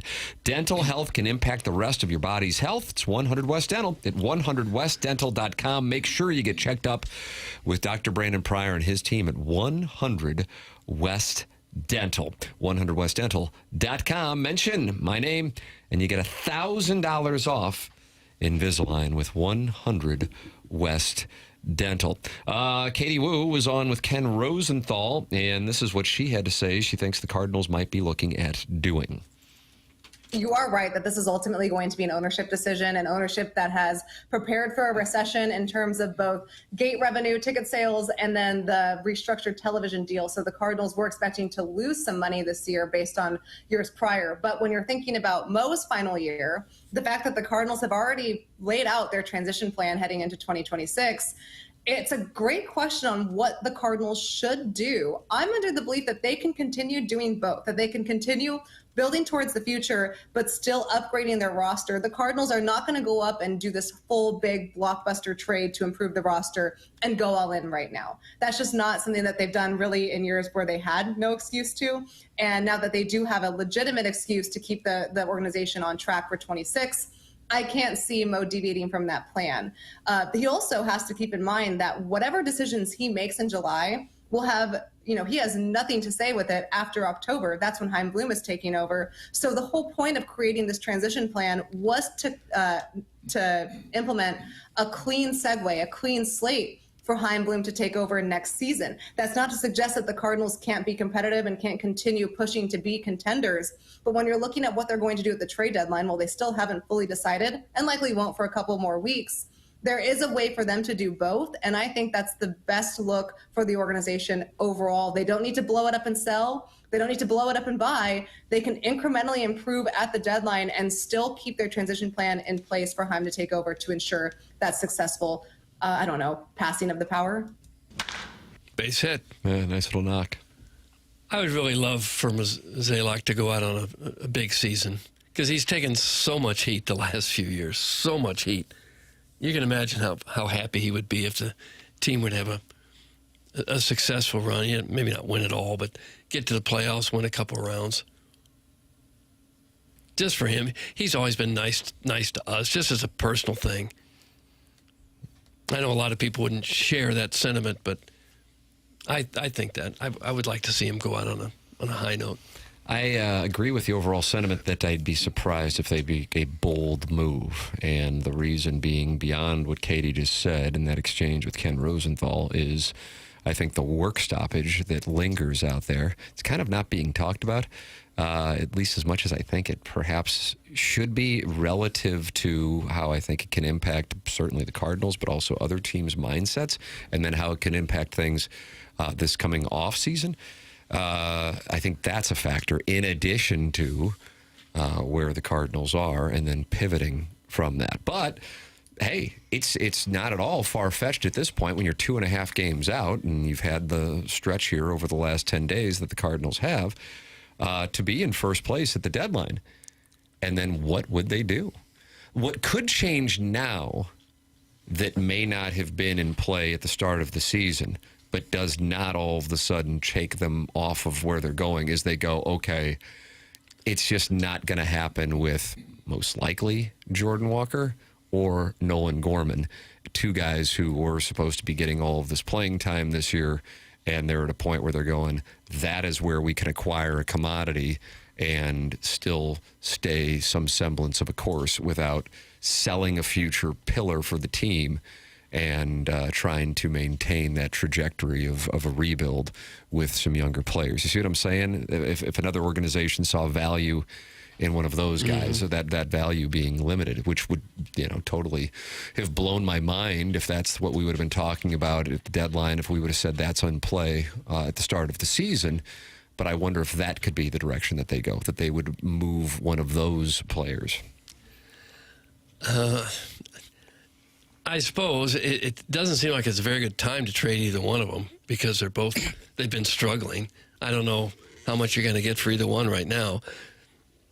Maybe there's some GM out there who sees the kind of potential in Gorman and Walker that the Cardinals saw when they drafted them and have tried to work them into the lineup here over the last couple of years.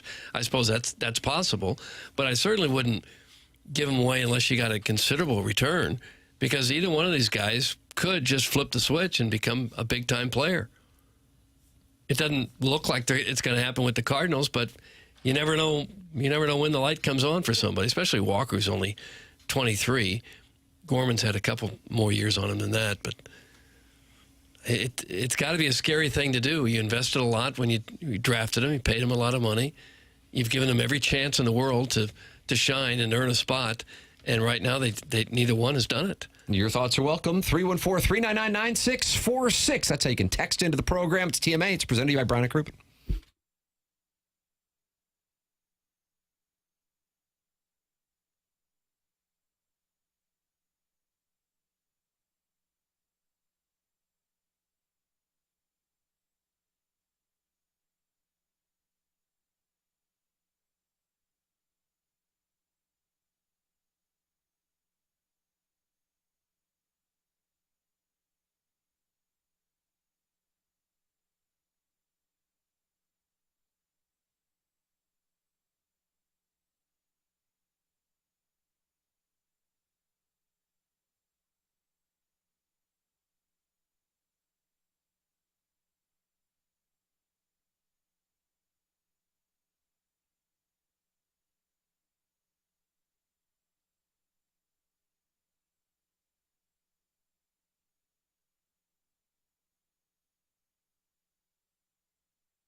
This is Jackson with the Sports Center update, driven by Johnny Londoff Chevrolet and Johnny Londoff Autoplex. The Cardinals are back in action tonight, taking on the Cubs at 6:45 p.m. Eric Fetty towing the slab for the Redbirds. That was another Sports Center update, driven by Johnny Londoff Chevrolet and Johnny Londoff Autoplex. See them at londoff.com. Chevy, together we drive. Are you kidding me?